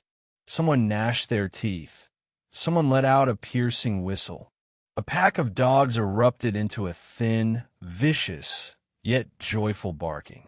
Oh ho ho! Ha ha ha! The crowd laughed and groaned. The sleigh jolted and thudded against a frozen rut. Kashintsev opened his eyes. What is it? He asked with a start. But the road remained as deserted and silent as before. The frosty night held its breath over the endless, dead, white fields. A full moon hung in the center of the sky, and a sharp blue shadow gliding beside the sleigh, breaking against the churned-up snowdrifts, was short and grotesque. The resilient, dry snow creaked and shrieked under the runners like rubber. Ah, it's just the snow creaking, Kashintsev thought. How strange, he said aloud. Hearing the voice, the driver turned around. His dark face, with mustache and beard white from the frost, looked like a large, coarse animal mask plastered with cotton wool. What's that? 2 versts to go. Not far now, the driver said. It's the snow, Kashintsev thought, surrendering again to drowsiness. It's only the snow. How strange. Strange. The bell at the end of the shaft suddenly began to babble, hurried and distinct. Strange Ly. Ay. Look at that, a woman shouted in front of the sleigh. The crowd, pressing toward her, suddenly began to speak all at once, weeping and singing. Again, with a vicious agitation, the dogs began to bark. Somewhere far off, a locomotive wailed, and immediately, through his slumber, Kashintsev remembered with extraordinary clarity the station buffet with its pathetic, dusty luxury, clusters of electric bulbs under a grimy ceiling and on stained walls, enormous windows, artificial palms on the tables, stiff standing napkins, nickel-silver vases, bouquets of dried grass, pyramids of bottles, and wine glasses of pink and green glass. That was yesterday evening. His fellow doctors were seeing off Kashintsev, who had just received a new appointment, junior physician in a remote infantry regiment. There were 5 of them. Having pulled the heavy station chairs around a corner doctor's table, they drank beer and talked with a forced cordiality and feigned liveliness, as if they were performing a farewell scene in a play.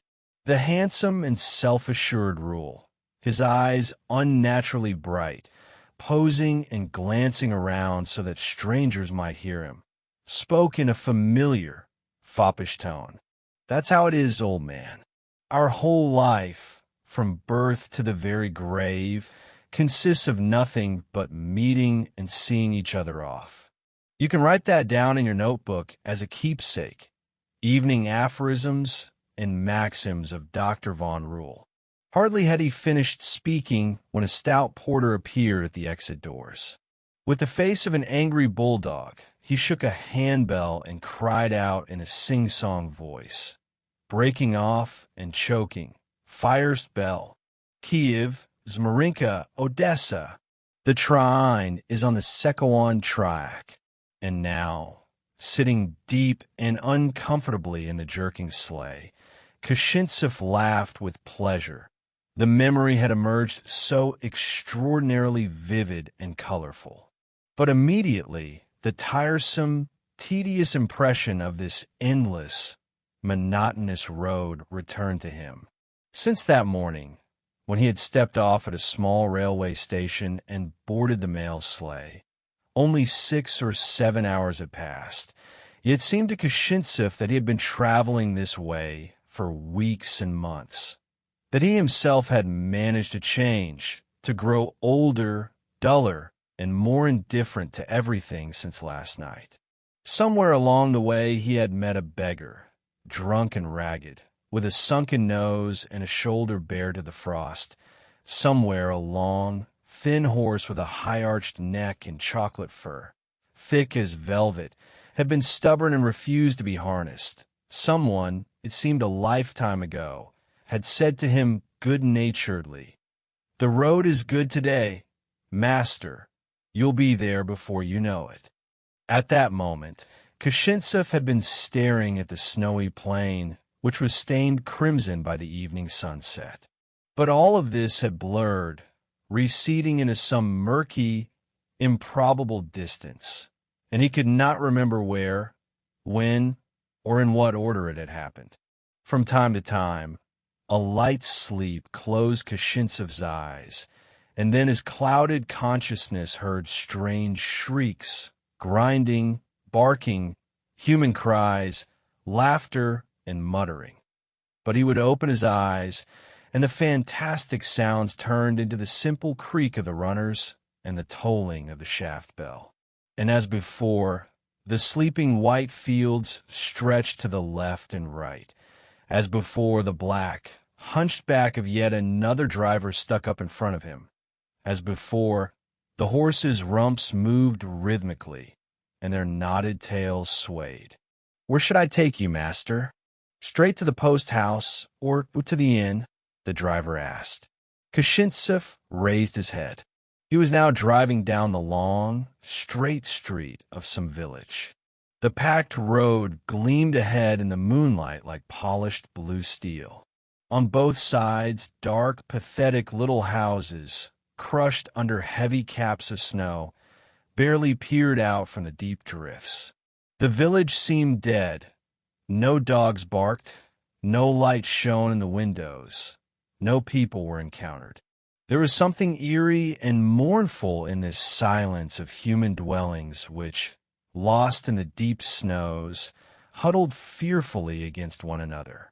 "Where is this, the inn?" Kashintsev asked. "Doesn't the master know? Masha Kotskal's inn.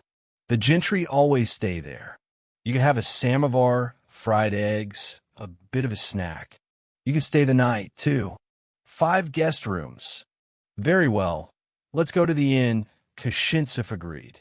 Only now, at the thought of food and a warm room, did Kashintsev realize how frozen and hungry he truly was. Meanwhile, the low, blind little houses, buried in the snow, kept drifting toward them and vanishing behind, seeming as though they would never end. "When will we get there?" Kashintsev asked impatiently. "Soon. It's a great village 1.5 miles long." "Giddy up, little ones," the driver shouted hoarsely and fiercely at the horses. He stood up, whirled his whip over his head, and jerked the reins. A bright red dot appeared in the distance. It began to grow, now hiding behind dark, invisible obstacles, now emerging for a moment from the gloom. Finally, like clockwork toys that had run down, the horses stopped of their own accord at the gates of the inn and immediately lowered their heads to the ground in exhaustion. A vaulted, semicircular entrance stretched like a vast, black, gaping corridor through the entire house. But further on, in the moonlit yard, one could see carts with their shafts turned up, straw on the snow, and the silhouettes of horses under flat lean-tos. To the left of the gate, 2 windows, completely banked with snow, glowed with a warm, invisible inner fire. Someone opened the door, which shrieked piercingly on its pulley, and Kashintsef entered the room. White clouds of frosty air, which seemed to have been waiting for this very moment, burst in after him, swirling madly. At first, Kashintsef could see nothing. His spectacles fogged up instantly from the warmth, leaving him with only 2 glowing, hazy, rainbow-colored circles before his eyes. The driver, following behind, shouted, "Listen, Mavsha, a gentleman has arrived." "Where are you?" From somewhere, a short, stocky, fair-bearded Jew in a high-peaked cap and a tobacco-colored knitted vest hurried out. He was chewing something as he walked and fussily wiped his mouth with his hand. "Good evening, master, good evening," he said amiably, and immediately began to shake his head and smack his lips with an air of sympathy. "Tsk, tsk. Oh, how the master has frozen. God forbid. Permit me. Let me take your fur coat. I will hang it on a nail. Will the master order a samovar? Perhaps something to eat? Oh, how the master has frozen." "Thank you. Yes, please," Kashintsef managed to say. His lips were so shriveled from the cold that he could hardly move them. His chin felt immobile and foreign, and his own legs felt as soft, weak, and numb as if they were made of cotton wool.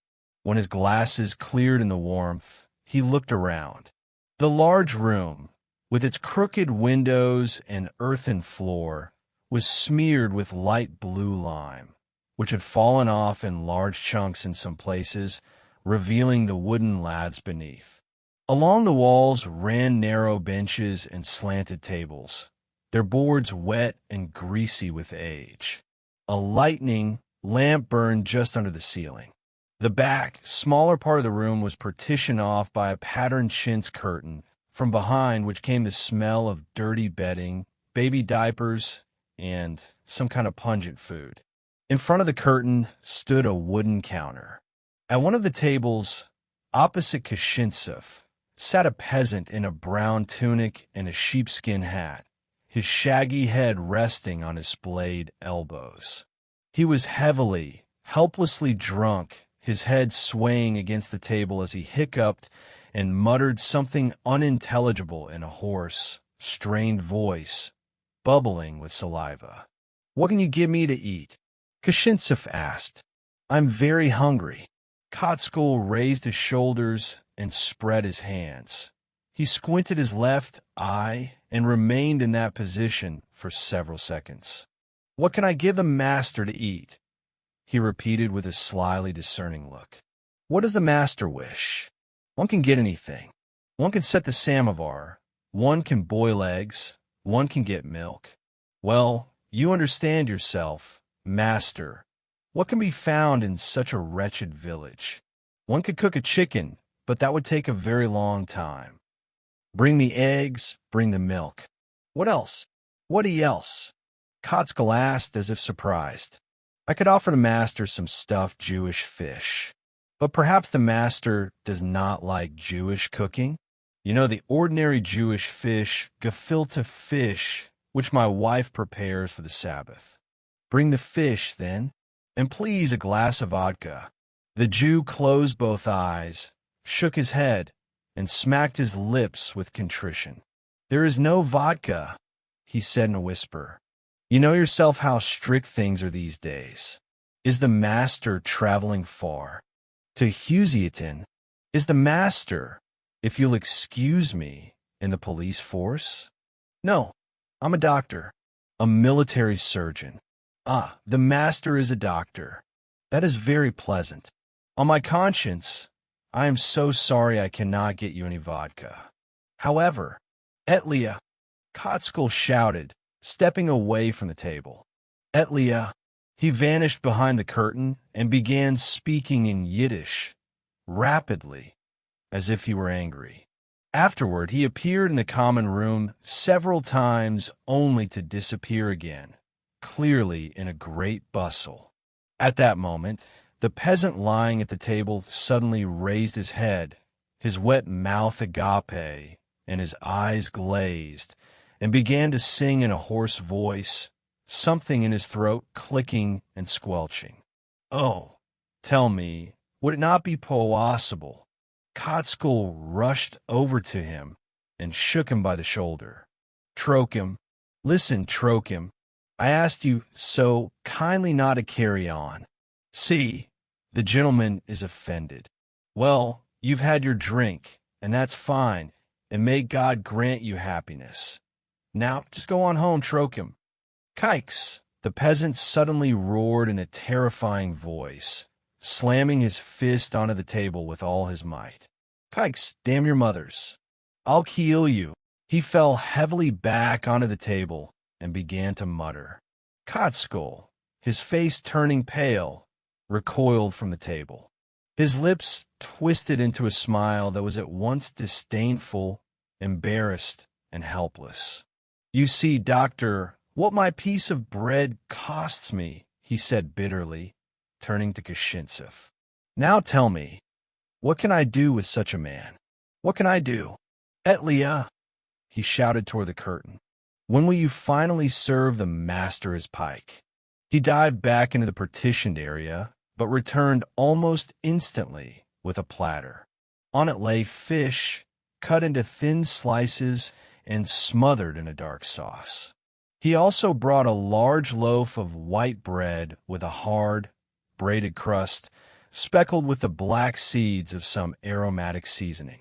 "Master," Kotskill said mysteriously, "my wife found a little vodka back there. Try it. It is a fine fruit vodka. We drink it for our Passover, and so it is called Pesakovka. Here." He pulled a tiny, narrow-necked carafe and a small glass from behind his vest and set them before Kashintsev. The vodka was yellowish in color and smelled faintly of brandy, but when the doctor swallowed a glassful, it felt as though his entire mouth and throat were filled with a searing, fragrant gas. Immediately, he felt a chill in his stomach, followed by a soft warmth and a ravenous appetite. The fish proved to be extraordinarily delicious and so spicy that it stung the tongue. How do they prepare it? A cautious thought flashed through Kashintsev's mind, but he laughed it off at once, recalling one of Dr. Von Ruhl's evening maxims: one should never think about what one eats or whom one loves. Meanwhile, Kotskill stood a little way off with his hands behind his back. As if guessing Kashintsev's thoughts, he spoke with an obsequious and gentle air. "Perhaps the master thinks this was prepared in some dirty way? Never, never in this life. Our Jewish women do everything according to the holy books, and everything is written there: how to clean, how to cut, and when to wash one's hands. If it is not done so, we consider a sin. Let the master eat to his health. Etlia, bring more fish." A woman emerged from behind the curtain and stood behind the counter, her head and shoulders wrapped in a large gray shawl. When Kashintsev turned to face her, he felt as if an invisible force had suddenly struck him in the chest, and a cold hand had squeezed his fluttering heart. Not only had he never seen such radiant, proud, and perfect beauty, but he had never even dared to dream that it could exist in the world. Before, whenever he had seen beautiful female heads in the paintings of famous masters, he had been internally convinced that such regular, flawless faces did not exist in nature, that they were merely the inventions of a creative imagination. And so, all the more astonishing, all the more improbable to him, was this blindingly beautiful face that he now saw in a filthy, smelling of unclean habitation, in this shabby, empty, and cold room, behind a counter, next to a drunkard snoring and hiccuping in his sleep. "Who is that?" Kashintsev asked in a whisper. That he was about to say, out of habit, the Jewess, but he faltered.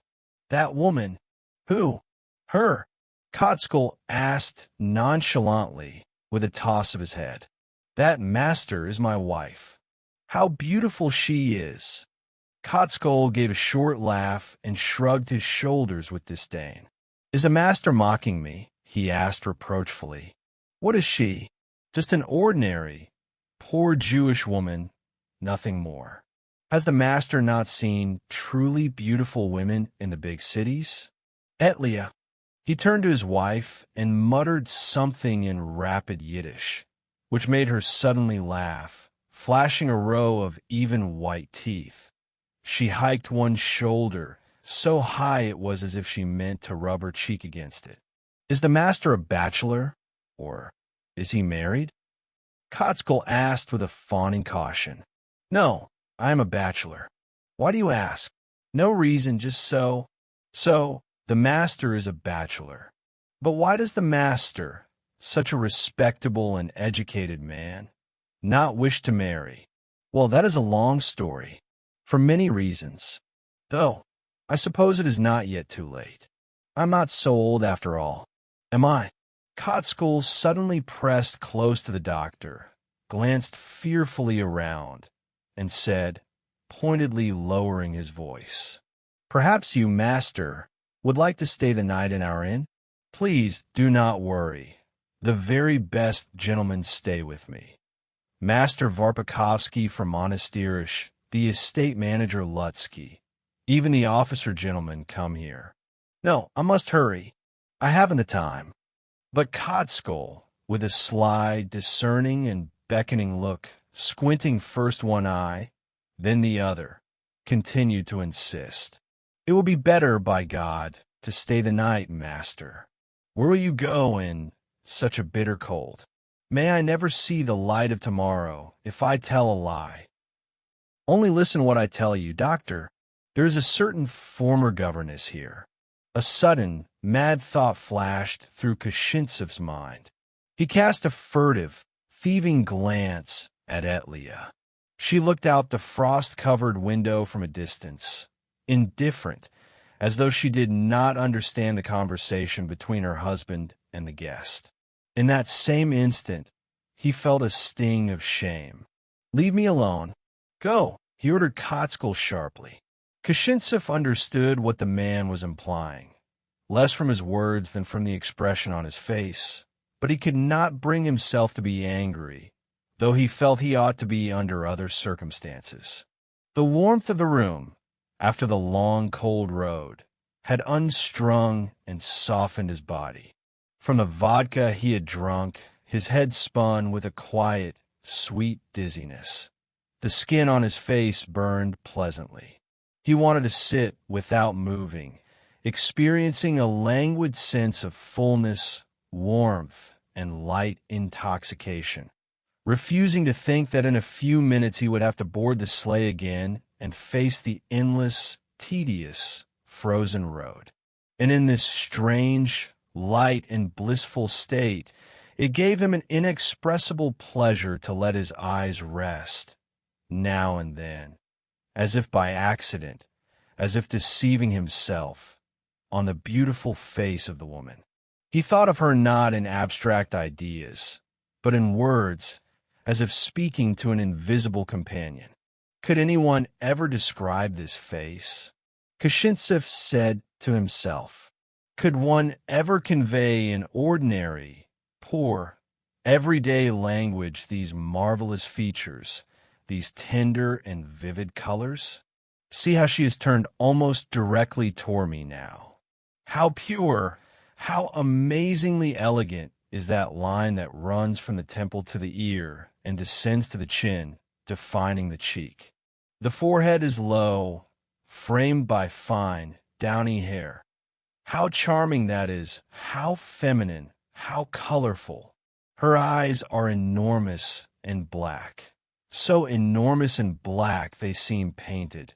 And in them, near the pupils, shine living, transparent golden specks like bright glints in a yellow topaz. The eyes are ringed by a dark, slightly moist shadow, and how imperceptibly this dark tone, which gives her gaze such a languid and passionate expression, bleeds into the swarthy, firm blush of her cheeks. Her lips are full and red, and though they are closed at this moment, they seem open, yielding, and on her upper lip, somewhat shadowed, is a pretty black mole near the corner of her mouth. What a straight, noble nose, and what delicate, proud nostrils. Oh, my dear, my beautiful one, Kashintsev repeated to himself with tenderness. He felt he might weep from the rapture and affection that had seized him, tightening his chest and tickling his eyes. Over the brilliant, dark blush of her cheeks, streaks of dried mud were visible. Yet to Kashintsev, it seemed that no amount of neglect could distort this triumphant, flowering beauty.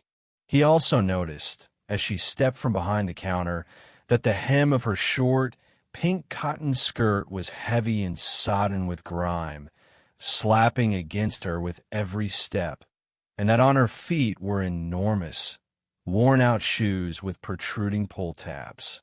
He saw how sometimes, while speaking to her husband, she would give the tip of her nose a quick tug with 2 fingers, making a sniffing sound, and then just as quickly run the edge of her forefinger under her nose.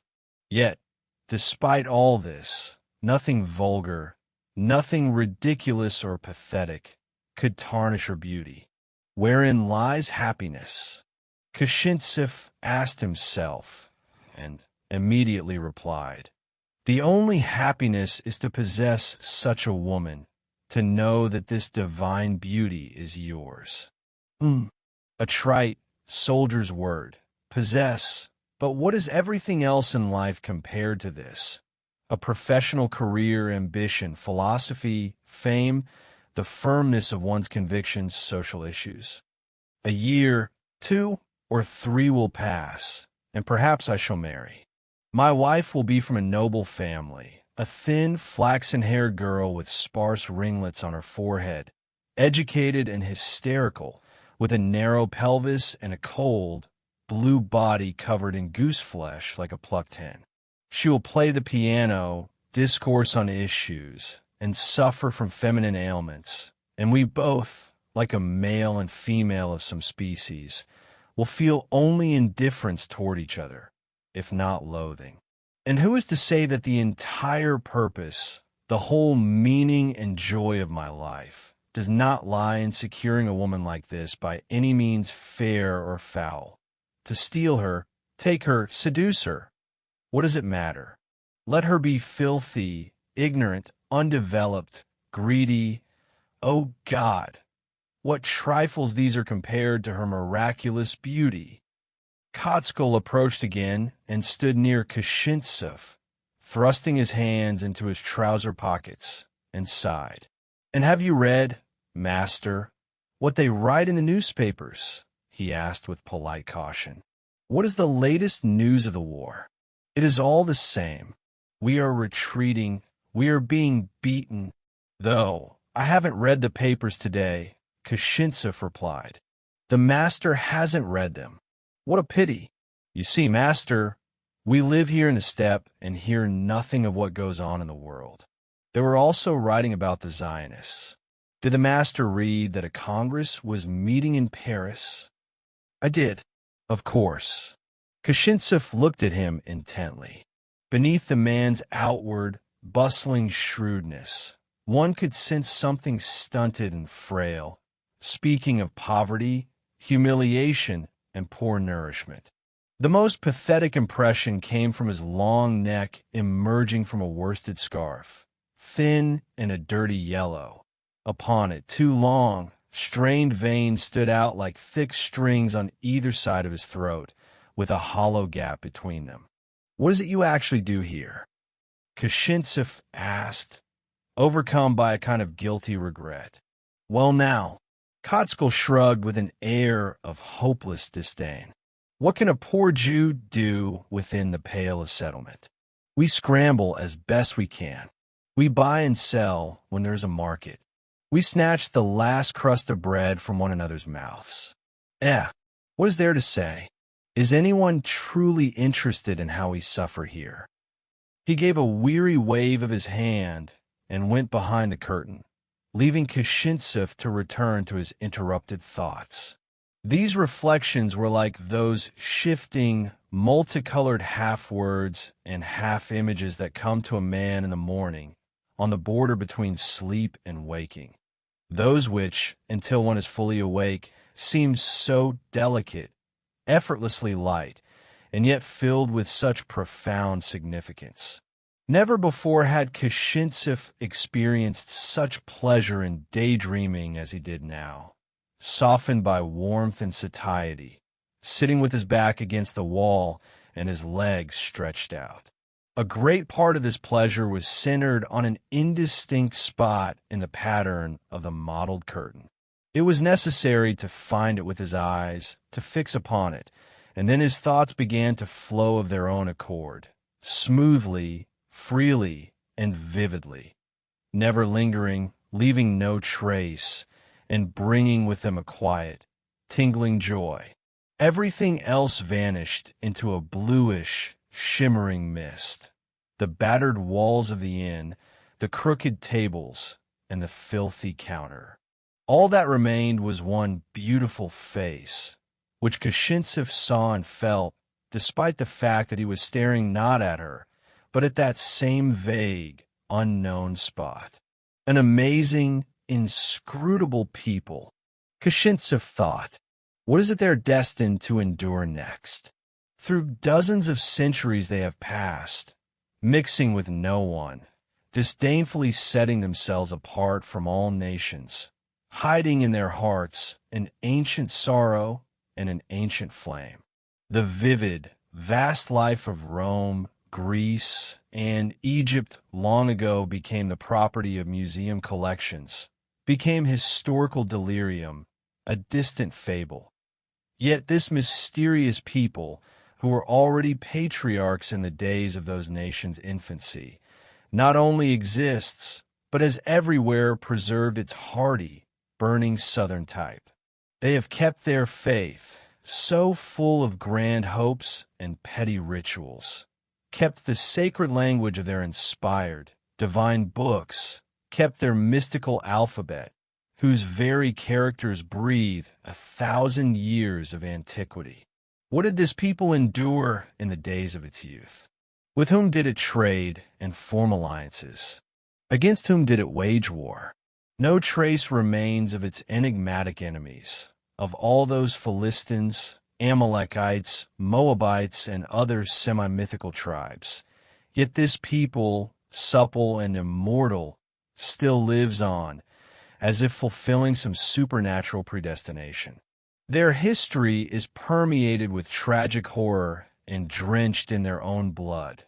Centuries of captivity, violence, hatred, slavery, tortures, pyres of human flesh, exile, and disenfranchisement. How could they remain alive? Or does the fate of nations truly have its own mysterious purposes beyond our understanding? Who can say? Perhaps it pleased some higher power that the Jews, having lost their homeland, should play the role of an eternal leaven in the vast fermentation of the world. There stands this woman, whose face reflects a divine beauty that inspires a sacred rapture.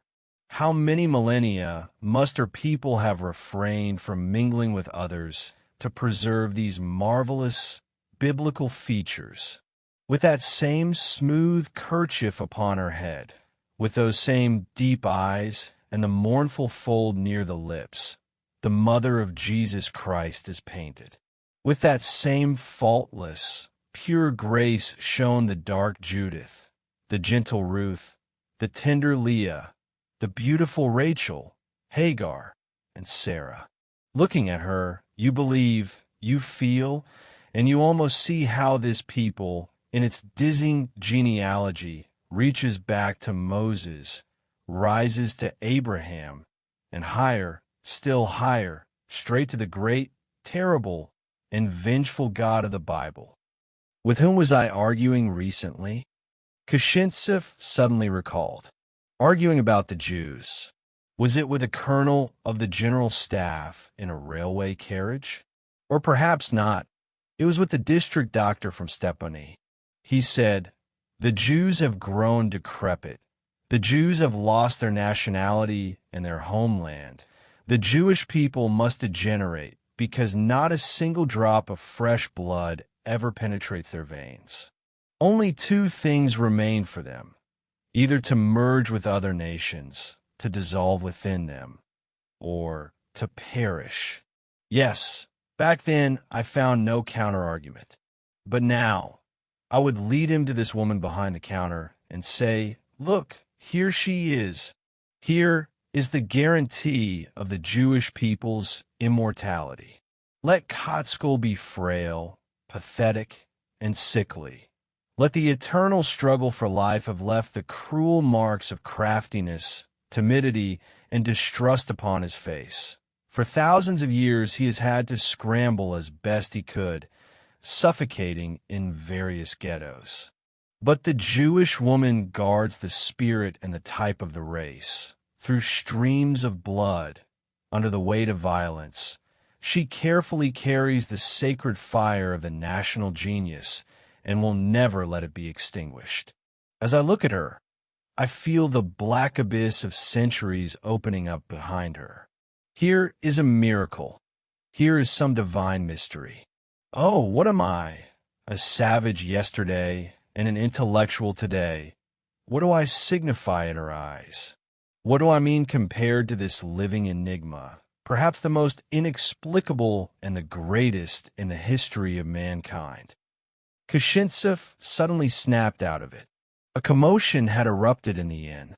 Kotskoll was darting from window to window, pressing his palms to his temples, trying to make out something in the darkness of the night.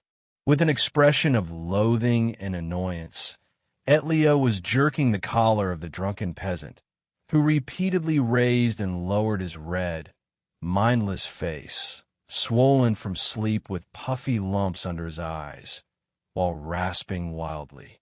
"Trochim, listen now. Trochim," the Jewish woman said impatiently, her speech mangling the Little Russian dialect. "Sure." The police inspector, Kotskoll, suddenly cried in a frightened whisper. He began smacking his lips rapidly, shook his head in despair, and, rushing to the door, flung it open just as a tall police official entered, freeing his head from the thick sheepskin collar of his coat as he walked. "Listen, Trochim, get up," Etlya exclaimed in a tragic whisper. The peasant raised his bloodshot face and, twisting his mouth, bellowed, "Oh, tell me, would it not be possible? What is the meaning of this?" The inspector shouted, his eyes bulging menacingly. With indignation, he threw his sheepskin coat into the arms of the scurrying Kotskoll and, thrusting out his chest, took several steps forward with the magnificent gait of an operatic general. The peasant rose, staggering and bumping into the table with his limbs and torso. Something resembling a conscious fear flickered across his livid, bloated face. "Your Excellency, Master, dear Master," he muttered, swaying helplessly on the spot. "Out!" The inspector suddenly thundered in a voice so terrifying that the nervous Kashintsev winced and shrank back at his table. "Out this instant! The peasant swayed forward and limply extended his hands, attempting to catch and kiss the official's right hand, but Kotsko was already dragging him toward the door, gripping him by the collar from behind. "You!" the inspector bellowed, his eyes flashing angrily at Etlia. "Selling vodka? Without a license? Harboring horse thieves? You watch out. I'll throw the book at you." The woman hunched her shoulders awkwardly, tilted her head completely to one side, and closed her eyes with an expression of pitiful submission, as if bracing for a blow from above. Kashintsev felt the chain of his light, pleasant, and profound thoughts suddenly shatter beyond repair. He felt awkward, even ashamed of himself for having entertained them. "May God punish me, Colonel." Etlia swore with passionate conviction. "May I go blind and never see tomorrow's light or my own children. The Colonel knows himself. What can I do if a drunken peasant wanders into our inn? My husband is a sick man, and I am a weak, poor woman." "That's enough," the inspector cut her off sternly. "That will do." At that moment, he noticed Kashintsev. Instantly, he threw his head back with a triumphant, severe air, puffed out his chest, and brushed his magnificent fair sideburns to the left and right with a sweep of his hand. But suddenly, a smile appeared on his face. "Basil Basilich, you old crocodile, what fair winds blow you here?" he exclaimed in a theatrically joyful tone. "God only knows how long it's been since we met. My apologies." The inspector stopped short at the table. "I believe I was mistaken." He smartly touched the brim of his cap with his palm. Kashintsev, half rising, did the same rather clumsily. "Forgive me 1,000 times. I took you for a colleague of mine, the inspector from Pochev. Such a fatal coincidence.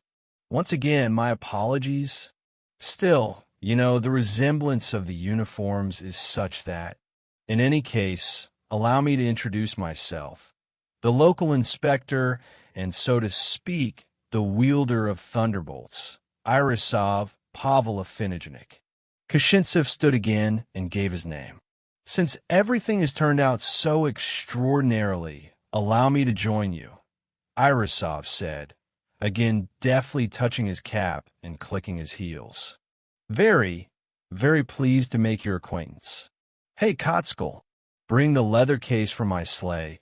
It's at the feet under the seat. Forgive me, Doctor, where are you headed?" "To Husieden. I've just been appointed there." "Ah, to the infantry regiment. There are some very warm fellows among the officers, though they drink like horses. The town is wretched, but for these parts, it is, in a manner of speaking, a residence. So, we shall be seeing each other. I'm truly glad. And you just now, witnessed the paternal admonition I was delivering." "Yes, in part," Kashintsev said, forcing a smile. "What's to be done, sir? What's to be done? It's just my character. I like to be a bit of a disciplinarian. I'm no fan of petty lawsuits and complaints and all that sort of rubbish. I have my own way of dealing justice, sir." The inspector was an imposing man, what provincial ladies call handsome, tall, with dashing sideburns in the Skoblev style that flared to the sides, and a high, white, serene forehead.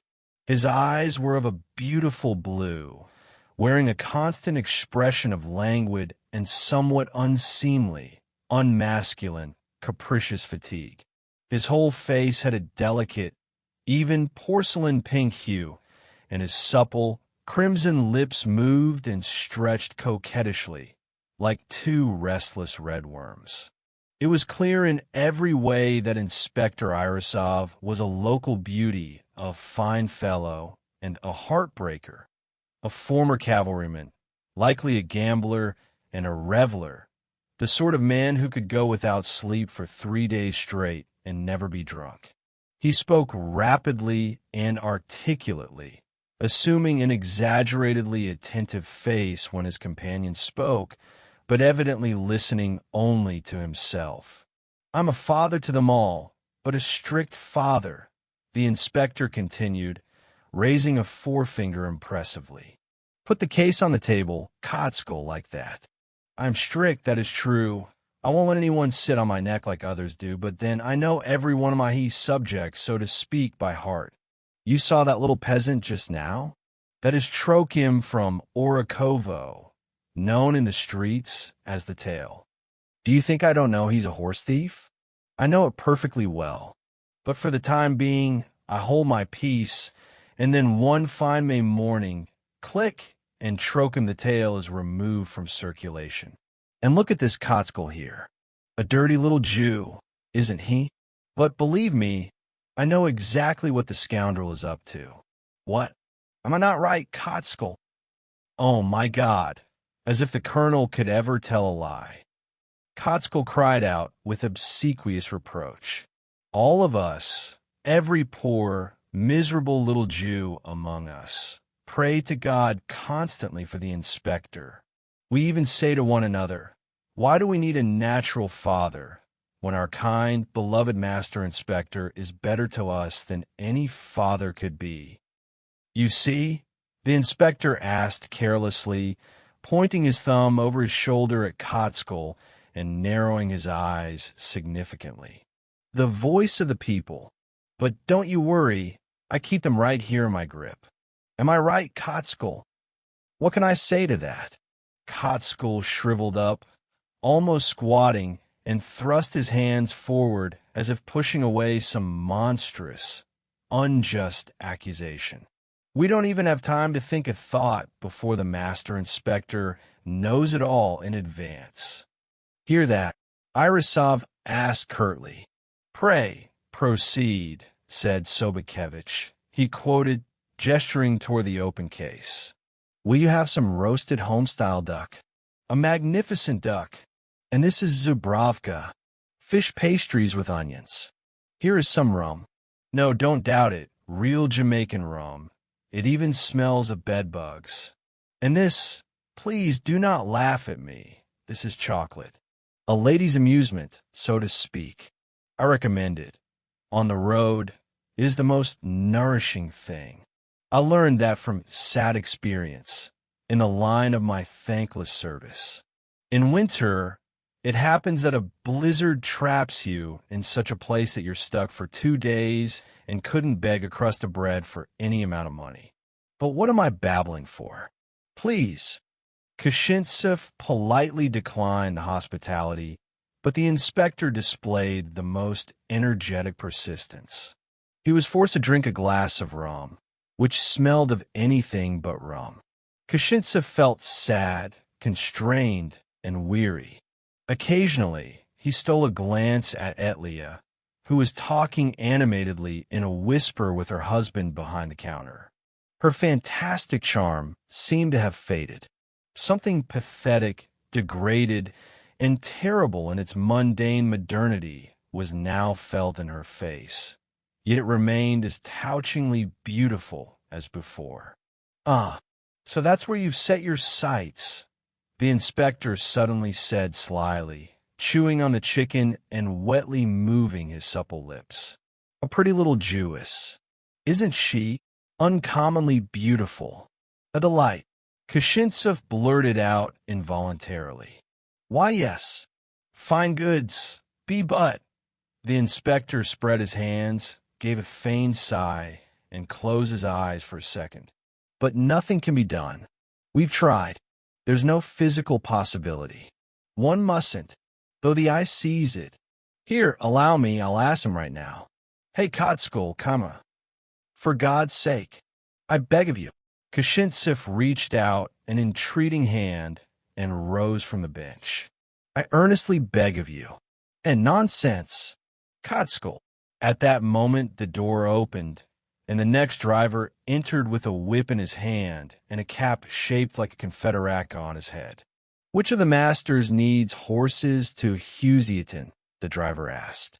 But, seeing the inspector, he hurriedly snatched off his cap and barked in military fashion. Health to your excellency. "Greetings, Yurko," Irisov replied condescendingly. "Yeah, we could have sat a while longer," he said to the doctor with regret. "It's once in a blue moon one gets to chat with an intelligent man." "Forgive me, I haven't the time," Kashintsev said, hurriedly buttoning his coat. "You know yourself, duty calls. How much do I owe?" He settled the bill and, shivering in advance at the thought of the cold, the night, and the exhausting road, headed for the exit. Following a naive habit kept from childhood of making wishes based on small signs, he thought as he grasped the door handle, "If she looks at me, it will come true." What exactly was to come true, he did not know, just as he did not know the name of the boredom, fatigue, and sense of vague disappointment that now oppressed him. But the Jewish woman did not look back. She stood with her wonderful, delicate profile turned toward him, brightly illuminated by the lamp, doing something at the counter with her eyes cast down.